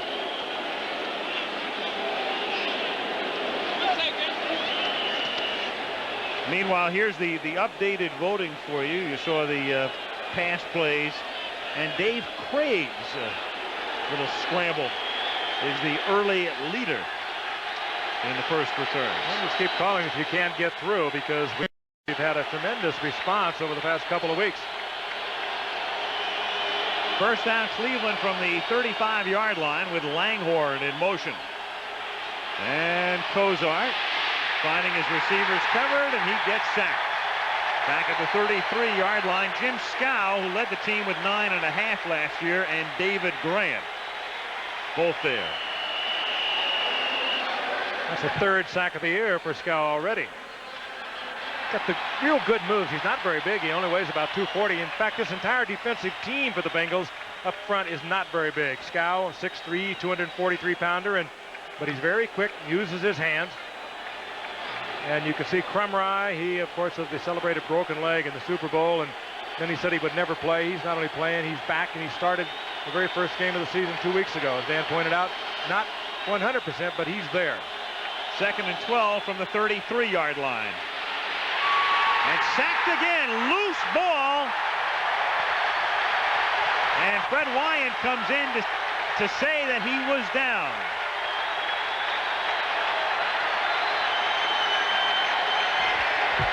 Scow again with the pressure. Good way to go to Hawaii. There he comes again. He's not that big, Dan, 243-pounder, but he is quick.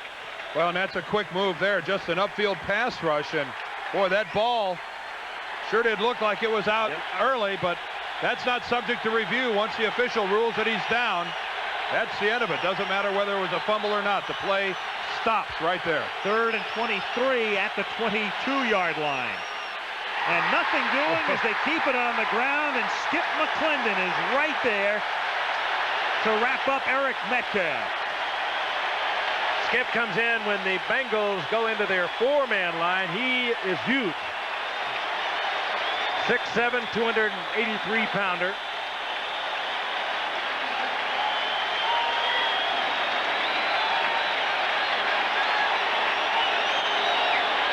Browns tonight, and we've talked about it, the problems with the ground game. 7 rushes, 7 yards.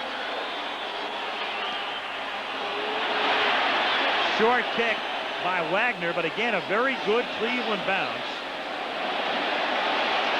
And it's dead at the 39-yard line. 41-yard punt. Bengals take over there. 7:32 to go. 3rd quarter. Cincinnati on top. 21-14 in the Queen City. The games in the NFL this season have averaged a total of 49 points between the two teams, almost 10 points more than through the first 3 weeks last season. I think Ditka touched on it. I mean, you see more and more man for man, and you get the big plays out of it. You miss on a man for man, you got 6 points. You're in the end zone. Well, it's no surprise that we were going to see some offensive firepower here tonight. I just don't think that anyone thought that the Browns would be as inept as they are in running the football. That's putting far too much of a burden on the shoulders of Bernie Kosar to expect him to make everything happen. 7 rushes for 7 yards just ain't going to get it done. I think the Browns might have been worried about it, though, Dan. Everybody playing the overs, meanwhile, is now living in Beverly Hills. First down, Cincinnati from the 39-yard line as Ball gets wrapped up by Matthews. Gain of 1. 7:20 to play in the 3rd quarter.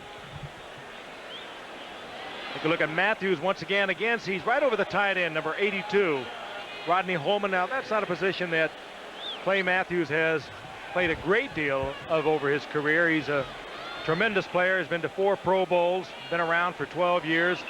But it is just a little unusual in Bud Carson's 4-3, and that is constantly lining up over that tight end. 2nd and 9, Cincinnati at the 40-yard line. Bengals on top 21-14. Play clock was down to 2. Ball moves through the hole, and the rookie takes it to the 46-yard line of Cleveland, where Thane Gash makes the tackle. Drafted in the 2nd round, the Bengals elected to trade their 1st-round pick for 3 other Atlanta picks. Later in the draft, into the 2nd round they go, and the Bengals have had tremendous success with their 2nd-round choices through the years, including the man you just saw, Boomer Esiason, picked in the 2nd round in '84. It's what they wanted to see tonight with Ickey Woods out of the lineup. Eric Ball come in with this kind of a performance. He's run well tonight. Esiason, the play fake. Open field, all the way down to the 30, and another Cincinnati 1st down. Mike Johnson finally stops him. I think we talked about it at the very outset of the game, the ability of the Bengals to run the play fake so well. They run it well, as Dan pointed out, because they run the football well, but this man hides that football as well as anyone playing the game today. He sticks it all the way in there and takes it out. And there go the Bengals on a quick snap. 1st and 10 from the 30-yard line, and nothing doing there as Eddie Brown had broken for the end zone, and the pass was underthrown. And Boomer wants a flag. The Browns had 12 men on the field. They went to a quick snap, wasted a play to try to catch the Browns, making a substitution. And at the snap of the ball, the Browns did have 12 guys still on the field. The Browns also reading the play that Boomer was going to go with. That play was a fly to Brown on the left side, and on the right side, the square out, and it was almost picked off by Minifield, who was reading it all the way. Here's the Browns' 12th man out here. Let's see if he's still on the field when the Bengals ran to the line. There's the snap of the ball right there, and the officials don't call it. That drives Sam Weiss crazy. 2nd and 10 now. And ball goes nowhere. It'll be 3rd and 10 for Cincinnati at the 30-yard line. Baker is back in the game, and Baker is down again. Remember, he was shaken up during the last series and hurt again. So timeout on the field. You know, by the book, that should have been called a moment ago. The 12th man was well on the field. Let's go back to this again. The Browns were making a substitution. The Bengals stayed in their huddle. When they saw the substitution, they sprinted to the line of scrimmage, and the intent is to get the ball snapped. There are 12 men on the field. That is number 12 running off. He clearly is a good 3 or 4 yards on the field, and yet Sam Weiss doesn't get the call. We could keep rolling that for a moment. You'll see Minifield right at the here. bottom. Here's the official right here. I mean, the guy runs right by him. He almost runs him over, Frank. Now, bottom of your screen, Minifield knows what this play is going to be. But Boomer just wastes it. Boomer just wastes that toss. He's running no risk whatsoever. He knows he's got 5 yards because the Browns had 12 men on the field, and they don't get it. You're right, Dan, but had it been picked off by Minifield, taken into the end zone for a touchdown, no flag, it would have been a touchdown when it should have been a 5-yard assessment. Now, Sam has said that he has talked to the officials before, and the officials have said sometimes it's called, but sometimes they say, hey, come on, wait a minute. His intent was not to be in on the play. His intent was to get off the field and not be a part of the play. I think there has to be a clarification here. Is that a judgment call by the official, or should it be black and white? There are either 11 guys on the field or there aren't 11 guys on the field. It's a real gray area, and it's just one more area left to the official's interpretation, and I just don't construe that as being positive for the game. White has basically changed the game. Bud Carson doesn't like it, but he intimated to us last night that by the time they meet again, he'll have some sort of a similar offense himself. And I'd say that would be reaching quite a bit. He was one of the coaches who did not like it and was very vocal about it when he was coaching defense for the Jets. And we saw that last week in the Denver-Buffalo game, and it was called in that instance. Remember where the flag was thrown in just that exact same situation. It is 3rd down and 10 at the 30-yard line. Mike Martin has lined up in the backfield for the moment. That's Martin in motion. The fake to Brooks. And Esiason throws, and it's broken up. Intended for Martin, and breaking it up was Tony Blaylock. Oh, nice coverage. Nice coverage by Blaylock. That's the way the corner plays a receiver. Get the jam at the line of scrimmage Boy, that's nice. Nice work by Blaylock.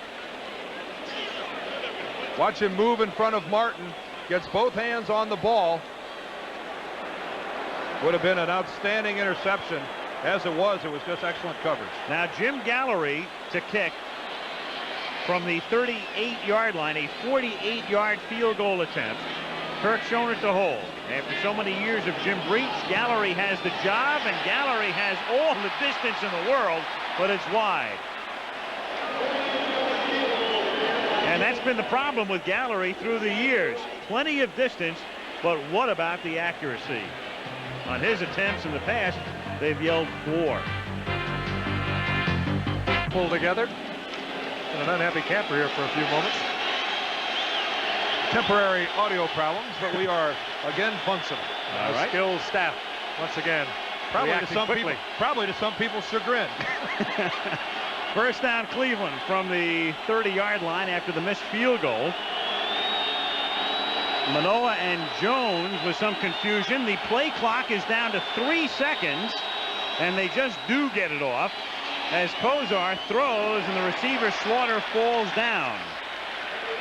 2nd and 10. David Fulcher that time on a safety blitz. Expediting the throw. Bud Carson, age 58, defensive coordinator for several teams. He was a head coach in college. He was the head coach at Georgia Tech for 5 years, and in fact he was the guy, he instigated the opportunity to coach at Cleveland. He was the one who called Ernie Accorsi, who was known from a prior stint with Baltimore. Ernie, the GM at Cleveland. Not a very productive second half for the Browns, as you can plainly see. Minus 21.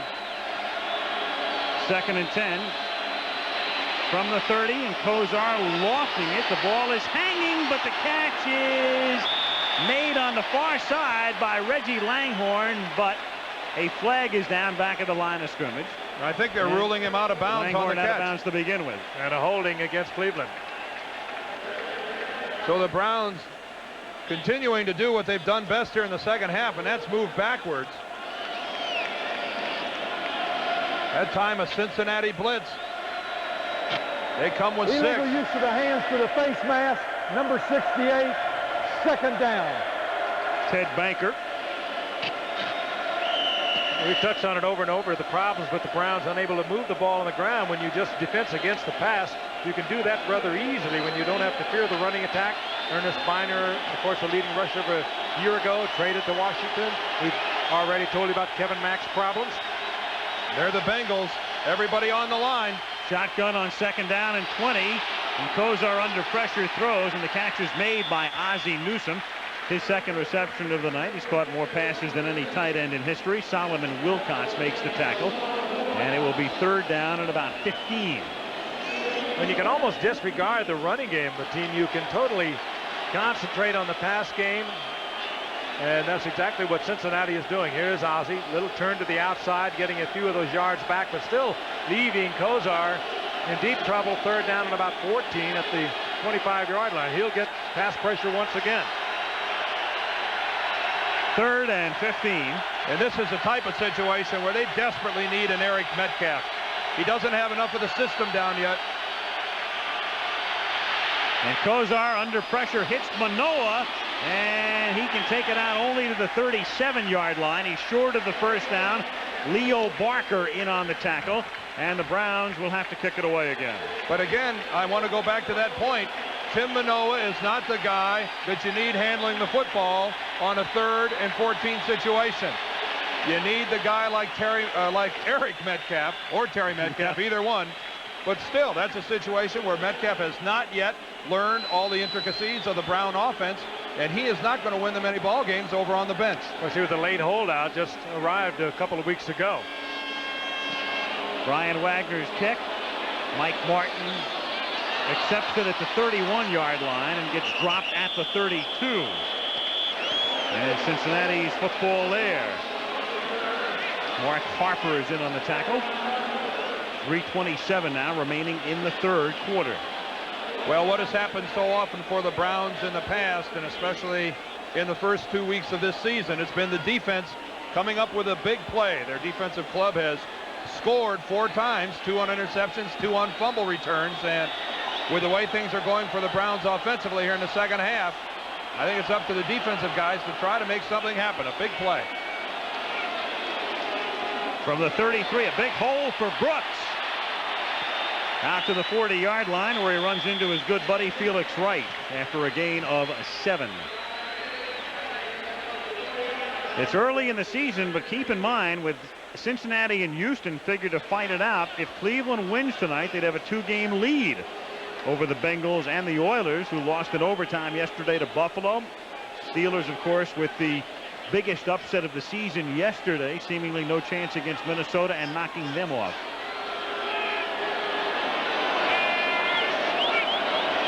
Second down and 3. Ball has a first down and gets to the 49 of Cleveland. Jones makes the tackle. They love Eric Ball. Good size, 6'2", 211.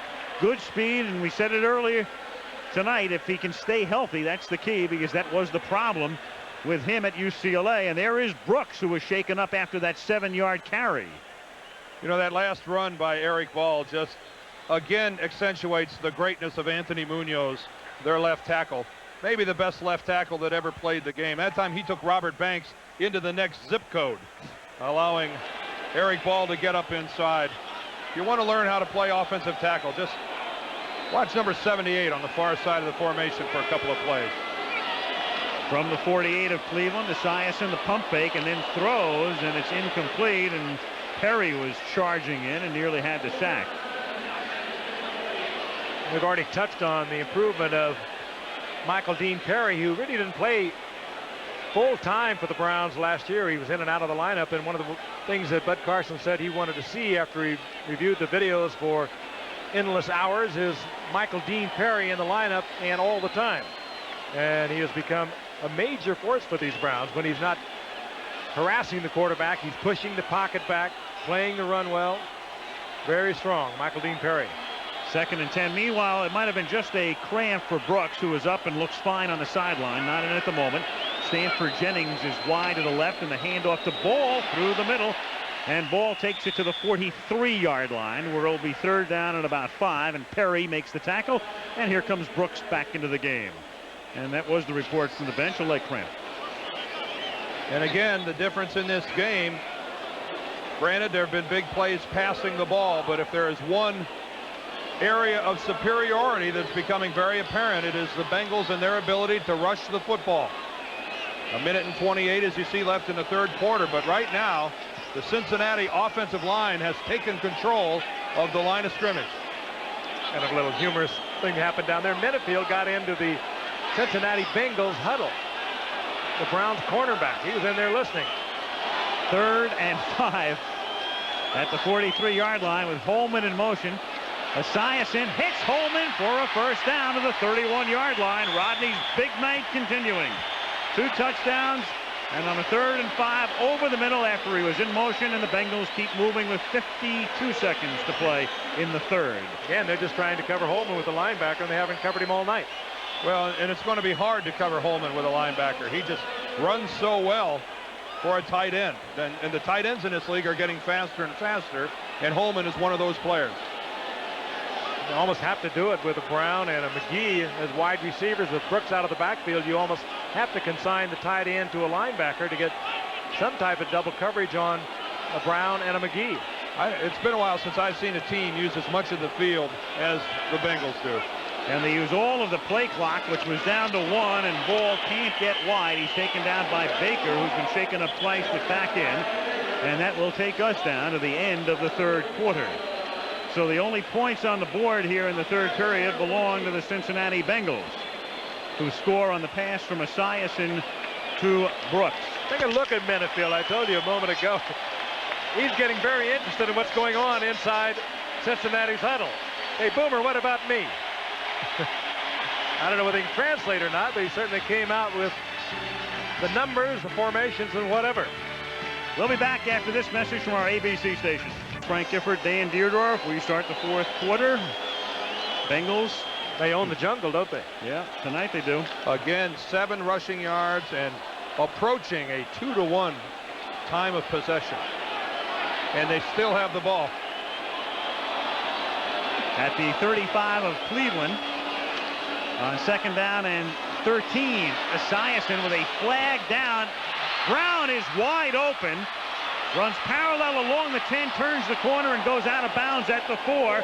Hanford-Dixon forced him out, but it will all come back because the penalty is against Cincinnati. And I think Al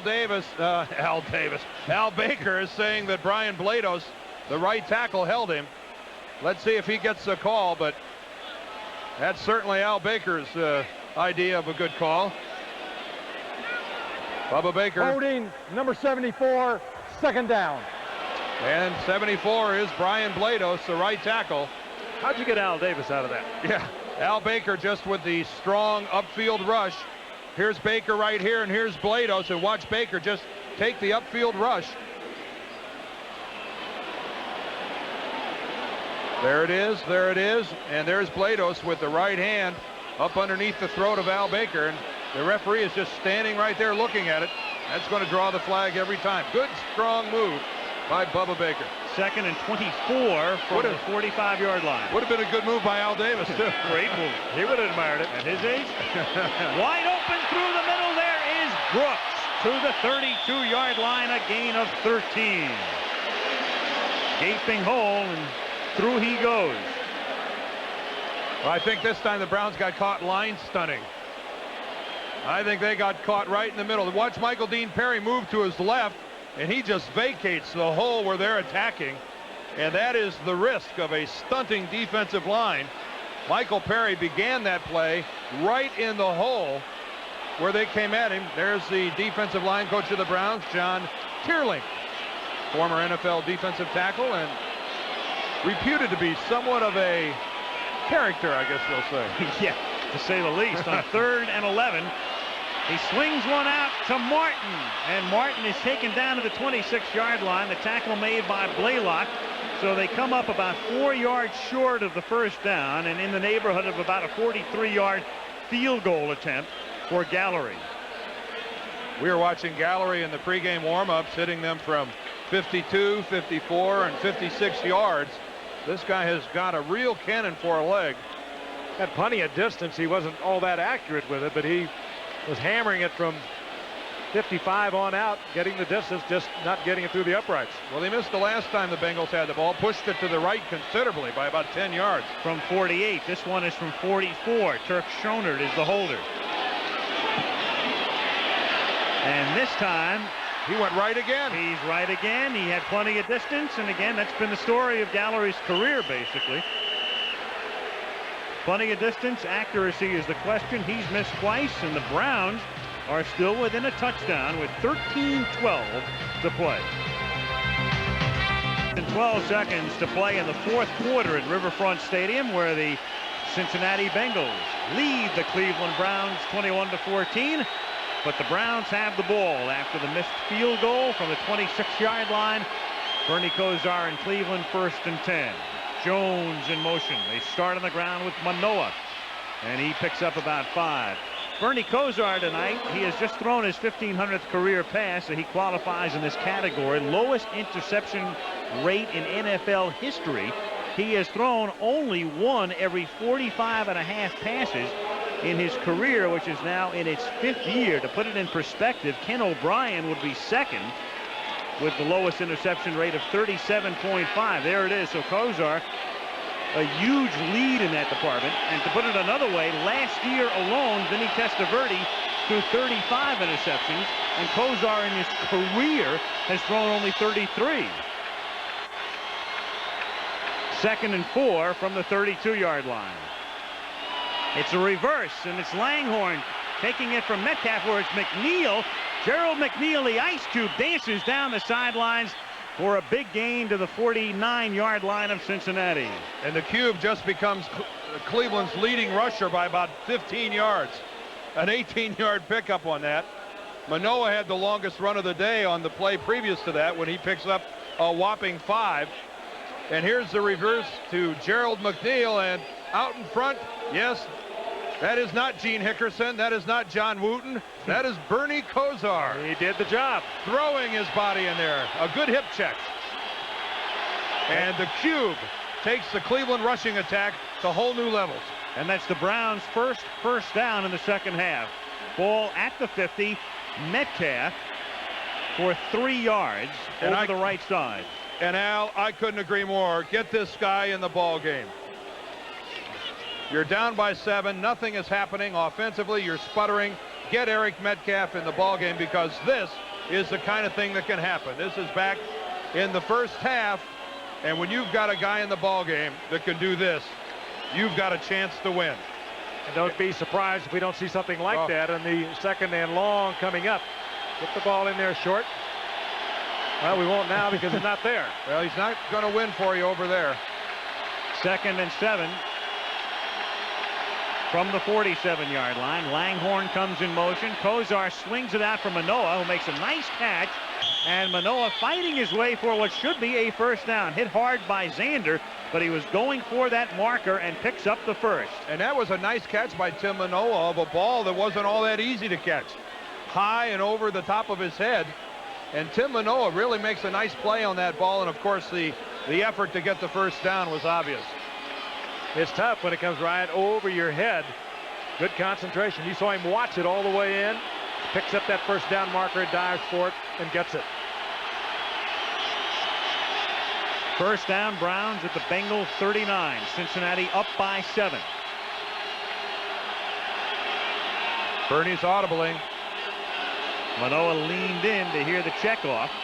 Stays in the block, and Kozar fires to the near side, and the catch is out of bounds by Slaughter, who pleads his case with the head linesman, Jerry Bergman, to no avail. Cincinnati checked off as soon as Kozar audibilized, and that's very close to being in. Let's take a look at it again. Lewis Phillips is over here making the call. All right, let's look. Does the left come in? Yes. Oh, and he drags the right. Oh, that's a catch. Replay time. Replay time. We'll get the whistle, and I'm sure we'll take a look at that one. Yep. Oh, that's in. That's in. There's no question about this. This is a catch for Webster Slaughter. The left is inbounds. Oh, that's beautiful. That's beautiful.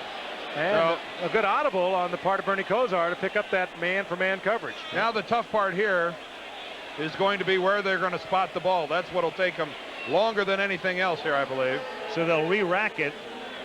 I think it's already been determined that it's a catch. It is a catch, but now they're going to have to determine exactly where did he go out of bounds. Where are we going to spot the ball? And they're going to spot it at about the 35-yard line. We can show you pretty close to where it is. This is an interesting spot. They've put it at the 25. Well, at the 35, rather. I think it's at about the 33. There's a chalk line that extends from the bench area there. If you can use that as a gauge, which I think comes in at about the 30. There it is, right there. You see the chalk line from out of bounds at the 33. And now they found it. Yes. Okay. Thank you. You're welcome. Second down. At the 32-yard line. Well, a good example of it working. Your eyes on Metcalf. Second and a long 3. And Metcalf picks up about half the necessary yardage, gets to the 31, cut down by Leo Barker. So a third down and short 2 coming up. Another one of Barry Metcalf's problems is making the adjustment to the pro game. You know, here's a guy that played college football at the University of Texas, was not exactly indoctrinated into a pro-style offense down there in Austin. So he not only has the adjustment of coming in late to the Cleveland Browns, but he has an adjustment to the whole style of offensive football in the National Football League. Something totally alien to him. Very little picking up of blitzing linebackers and those kinds of things that he might have to do if Kozar were to audibilize into a play where he had to pick up a coming linebacker or something. And Kozar wants the timeout. I thought he was going to turn to the official and say that his men couldn't hear the snap numbers, but he calls timeout. Came up in the shotgun on 3rd and 2. We have 10:33 to play in Cincinnati. To go for Cleveland to keep this drive going at the Cincinnati 31-yard line. Bengals 21, Browns 14, 10:33 to go. Last couple times when they needed it, they threw it to Tim Manoah. This time they give it to Tim Manoa, and he is close, and I think he's got it. You know, the Cleveland Browns. He does. First down. Past champions, a team that knows how to win, and the Bengals have just left the door open, up by 7. They've missed a couple of field goals. They've driven into Cleveland territory and haven't converted, and boy, this team of Bud Carson's is very much alive. 10:05 left in the fourth quarter, and Bernie Kosar is dangerous here. Out of the eye with Metcalf, the tailback here. And it's the first time the Browns have run a play from this formation.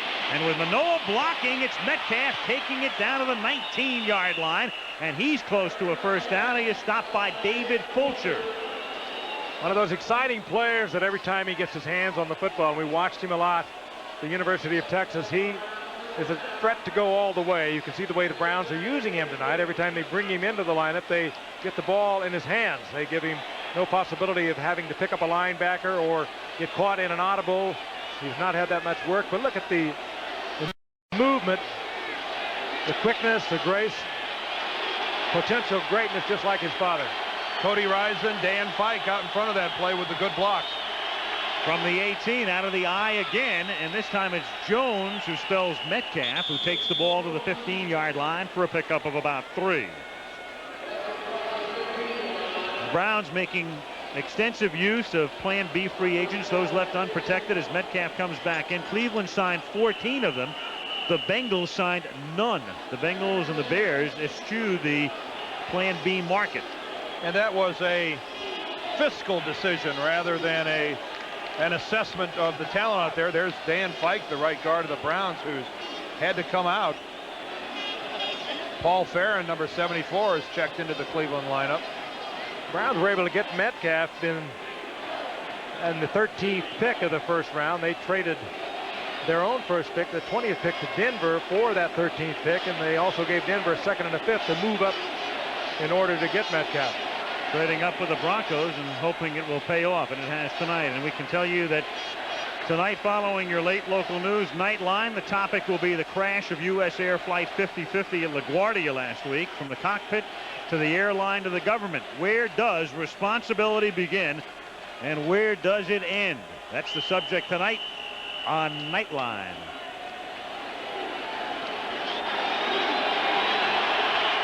Second down and 6. Cleveland at the Cincinnati 14-yard line. Kosar attempting the shotgun with a lot of crowd noise. Protection breaks down, and he's in the arms of Jason Buck.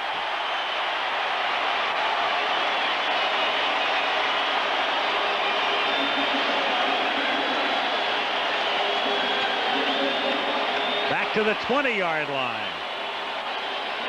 There's a first-round draft pick from 87. He had 6 sacks a year ago. Third down and 12. Kosar sacked a handful of times tonight. Cleveland up looking again over a 4-down front. And the decibel meter is way up. Kosar so indicates that to Wyatt. And you know what? He came back there, and the 45-second clock was down to about 2 seconds when he did that. And, you know, this is going to be interesting whether or not Wyatt gives it to him. It's a judgment call now with the referee. There's no 30-second clock. No. He gave it to him.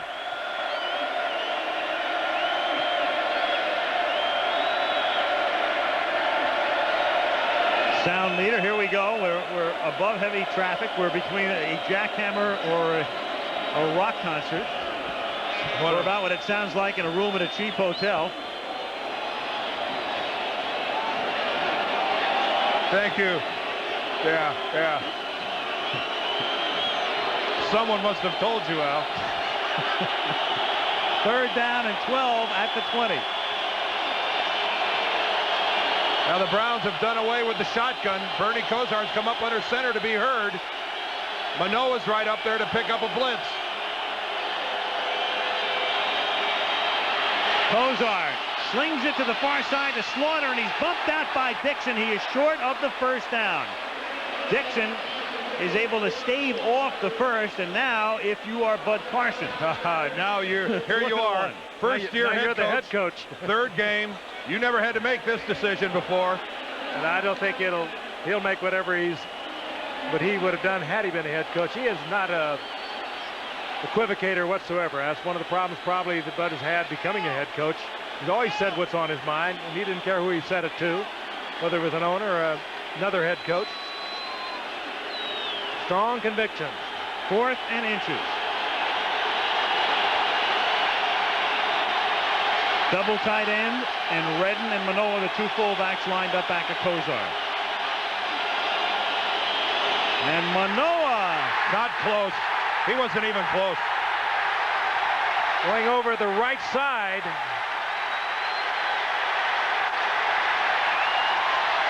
Leon White is at the bottom of that pile. There he is, 51. Cody Rison, the offensive right tackle, has been a question mark with a very sore knee.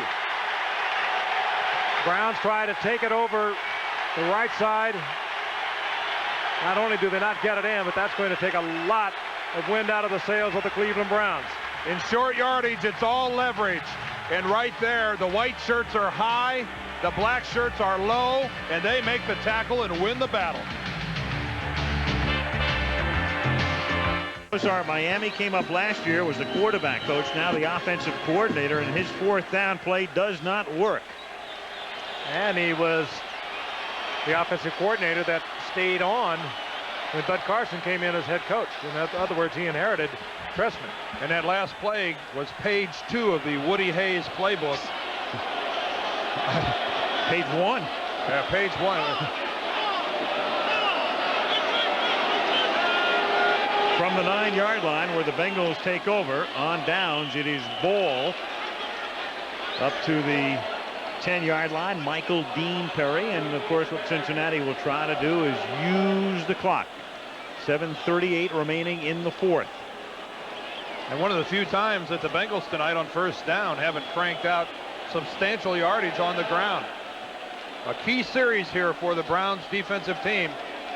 If they can keep Cincinnati from moving the ball out and collecting 3 or 4 or 5 first downs, or even worse, getting a score, if they can force 3 and out, that'll be a big charge to the Browns offensive team. You got a quick look at Sam White. He's not a coach that will sit on it either. He'll gamble down here. He's not afraid of it. He's very confident with Esiason. Boy, the Browns look confused, didn't they? 2nd and 9, and Esiason pump fakes and then runs it out to the 17-yard line. Mike Johnson makes the tackle, and it will be 3rd down and 2 at the 17. And the clock is running with 6:50 remaining. It's funny how with a game on the line, a sore shoulder is forgotten. Boomer Esiason, who earlier this game had taken a hook slide a couple times, that time says, no, we need a first down desperately. I'm going for it. Hanford Dixon is limping off the field up at the 45-yard line. And Tony Blaylock comes in to spell him at the corner. And lost in all the ineptitude of the Browns offense and the ability to run the ball is the fact that this Browns defense has still kept the Browns in the ball game. They trail by 1 touchdown, a turnover, and they could get it in there. But it's been an outstanding performance on the part of their defense considering the amount of time they've been on the field. 3rd and 2. You got Brown and McGee here at the bottom on Blaylock and Thane Gash. The best cover man, Minifield, is at the top. And the 45-second clock is down to 1 as Ball is stopped for no gain by Michael Dean Perry. Big series by Cleveland's defense. That is what they had to do. And a very lethargic trio of plays by the Bengals. 2 running plays got much of nothing. The only positive thing they did was the run by Boomer Esiason.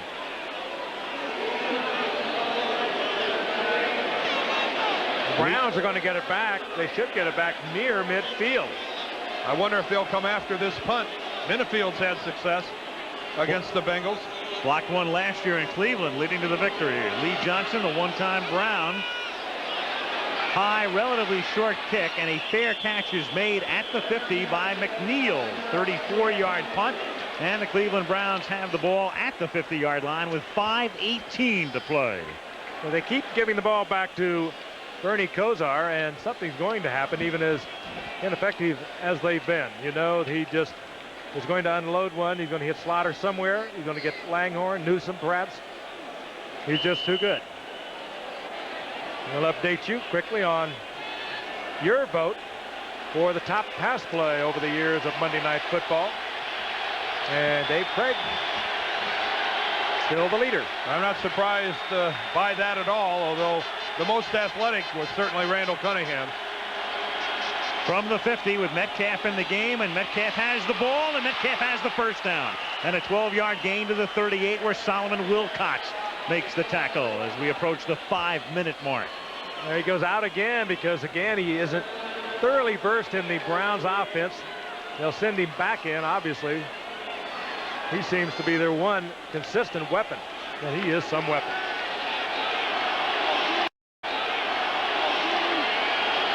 Ozzie Newsome holding his shoulder goes out. Derek Cannell comes in, the tight end. 4:45 to go from the 38-yard line. Jones is the tailback. Jones has the ball, follows Manoa through the middle, and gets escorted to the 33-yard line. Pickup of about 5. All of a sudden, the Cleveland running attack has found some life. It was not long ago that they had a grand total of 7 yards rushing the football.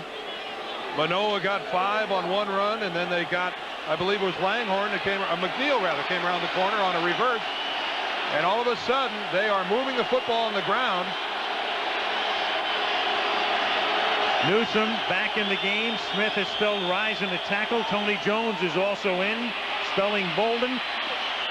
And this is Metcalf taking the ball inside the 30 to about the 28-yard line, and that's very close to a first down as they line it up.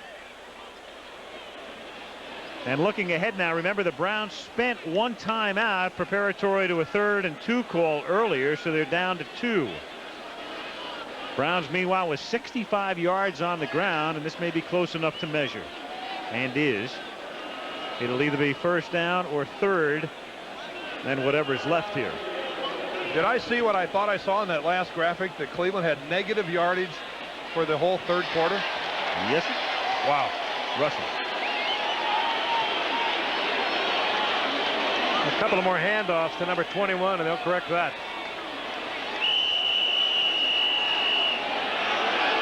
A first down for the Browns at the 28. Clock running 3:45. Again, a pair of backup tackles are in there at the moment, with Risen and Bolden both on the bench. Langhorne in motion. And on the ground they stay with Jones, and he is met at the line of scrimmage. Coming up to make the tackle was Barney Bussey, who does a lot of blitzing from his safety spot. No gain. Again, there's that graphic, rushing by quarter, and how to figure out, I guess it's nothing but desperation that has motivated the Browns here in the 4th quarter. A grand total of 7 yards through 3. And now 65 in the 4th quarter when they had to have it. The Bengals, with their missed field goals and squandered scoring opportunities, have left the door open for Cleveland. 2nd and 10. McNeil in motion. Kosar from the 28. It's a reverse. Jones hands it to McNeil. McNeil inside the 30, inside the 20, has the first down. And a flag goes down. Thomas is there. Well, why not go back to it? It's been their #1 rushing play so far, and it works again. The Ice Cube, Gerald McNeil, coming around on the reverse. Taking advantage of the Bengals, a very strong pursuing team. They're not a big straight-ahead defensive team, but they will chase and pursue. There's a handoff. Gets into the arms of McNeil. Gets a good picket line set up as he breaks to the outside and gets first down yardage, and they tack on the penalty. I guess they're going to get David Fulcher. That's Eric Thomas, but Fulcher is the guy who comes in second and makes the tackle. McNeil only goes about 145 pounds. I wonder who came out of that wreck. It's just so hard to criticize what happens there when you run so far. But you can't argue the fact that David Fulcher, when he finally made contact with McNeil, was several yards out of bounds. Get the ball in Metcalf's hands. 1st and goal from the 7. That's Metcalf behind Manola's block, taking it to the 3. McNeil, by the way, in his career had rushed the ball twice total prior to tonight. Now he's rushed it twice in the quarter for 33 yards. Here's where a player like Eric Metcalf cannot forget the fundamentals, and he's going back out again on this 2nd down play, but he can't forget to cover up the football. Absolutely. The Browns are known, or the Bengals are known for a stripping team, as are the Browns. And anytime a rookie running back is in there, a rookie wide receiver, they are going to try and strip it. They're going to try and hammer it out. 2-minute warning. 2nd and goal upcoming when we come back to Riverfront Stadium, where Cincinnati is leading, but very precariously. 21-14. Goal. The Bengal defense huddled along the sideline. Now they come back out for Cleveland. Rising back in the game. He's been shaken up. Bolden, though, is out. Darrell Smith is in at tackle. And we'll see how they line up. They had Tillman and Tennell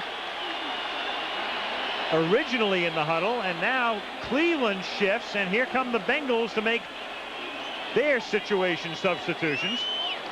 And as the Browns break the huddle, it'll be Manoa and Keith Jones.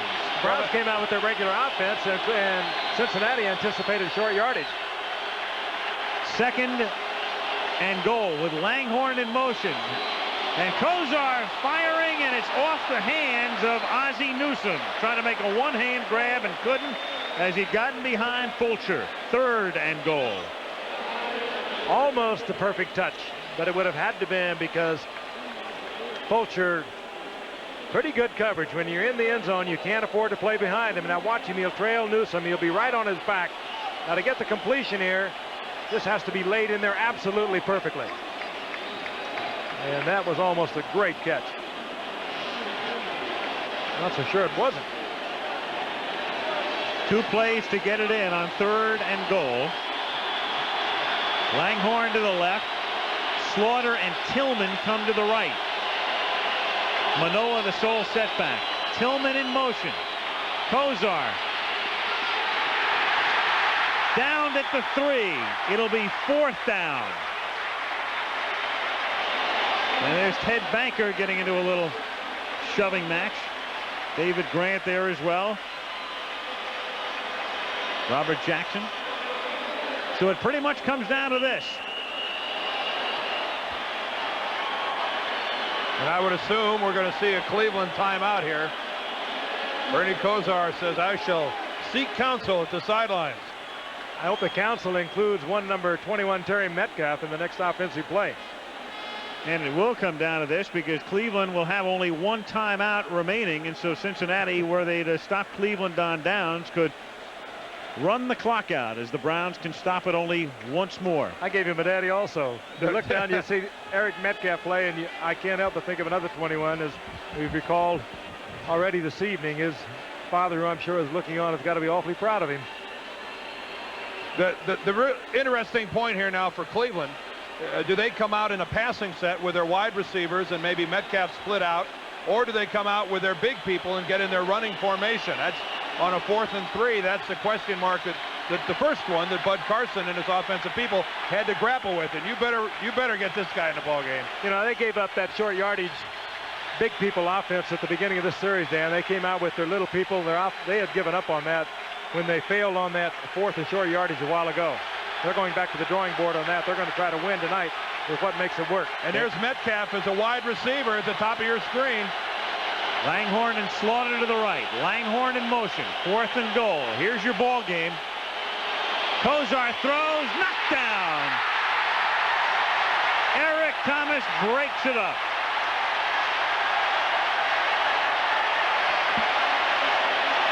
He's a Pro Bowler.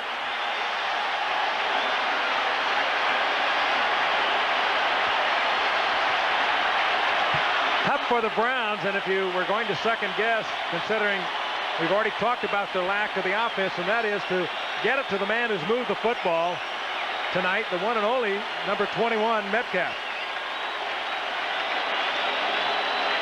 Kozar sidearms it.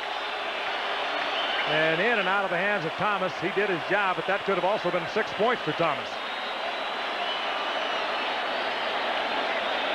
Preconceived all the way. There was no ifs, ands, or buts that was going to Langhorne, and that might have been a mistake by the Cleveland Browns. Langhorne wasn't even in the end zone. He was only at the 1-yard line. And Esiason fumbles the football. Ooh. And the Bengals recover. Can you believe this? And the Browns take their last timeout. So they cannot stop the clock, and Cleveland can run, Cincinnati can run the clock out. Of course, as far as Sam White is concerned, you don't have to remind him what happened in 1987 on a day when they tried to run the clock out against San Francisco with 6 seconds to go and never did, and Montana hit Rice and the 49ers won the game. Well, that was another year. Remember, that was the black year of '87 for this man, Sam White. 4-11, a team that was split. A couple of players coming in and playing during the strike games, all kinds of problems. Many people thought that Sam White would never survive it. Well, he survived it and came within 34 seconds of winning Super Bowl 23 last year. Good football team, and we'll get a chance to watch them later on. We'll see them against Houston in November, and then on Christmas night in Minnesota. Well, Cleveland drove to the 9. They drove to the 3 on their last 2 possessions. Lost the ball on downs in both instances. Cincinnati now backed up to the 2-yard line. And it will take 2 plays to run out the clock and then just let it run on 4th down. White is still not breathing easy.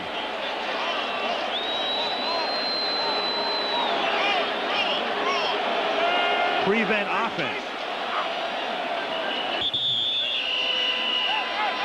And one more play and you can wrap it up. Mentioned we'll see Cincinnati twice. We'll also see Cleveland again. We will watch them against the Chicago Bears at Cleveland in October.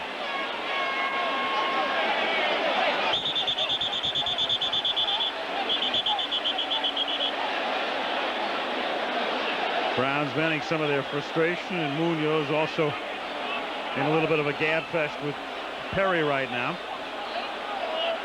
Clock is momentarily stopped, and then also what it does is it stops the play clock, the 45-second clock at 42 as well. So that won't run down, and as soon as Wyant gives the signal, they'll start this clock. Esiason will take as much of the play clock off as he can. And Esiason is saying to Wyant, when are you going to start the clock? Because he had taken an inordinate amount of time. And now the clock is running. The play clock is down to 20 seconds. There it is. So they can run one more play, and that will do it. And there's no way Cleveland can stop the clock unless they pull the plug. Not a pretty thing to watch, but there was some major hitting going on, as there always is between these two clubs. And Esiason moves it out to the 4-yard line, and that will do it. And the Cincinnati Bengals, in an important early season game, important because a loss would have put them 2 games back of Cleveland. Instead, they are, in effect, on top of the AFC Central. They're tied with Cleveland at 2-1, but head-to-head, they have beaten the Browns in Week 3. Houston and Pittsburgh are 1-2. 2 former University of Miami teammates, Kosar and Eddie Brown, as Esiason comes over, and the Cincinnati Bengals with Paul Brown, their founder, the owner, part owner, and the most important man in this franchise's past and present, beat Cleveland 21-14. Meanwhile,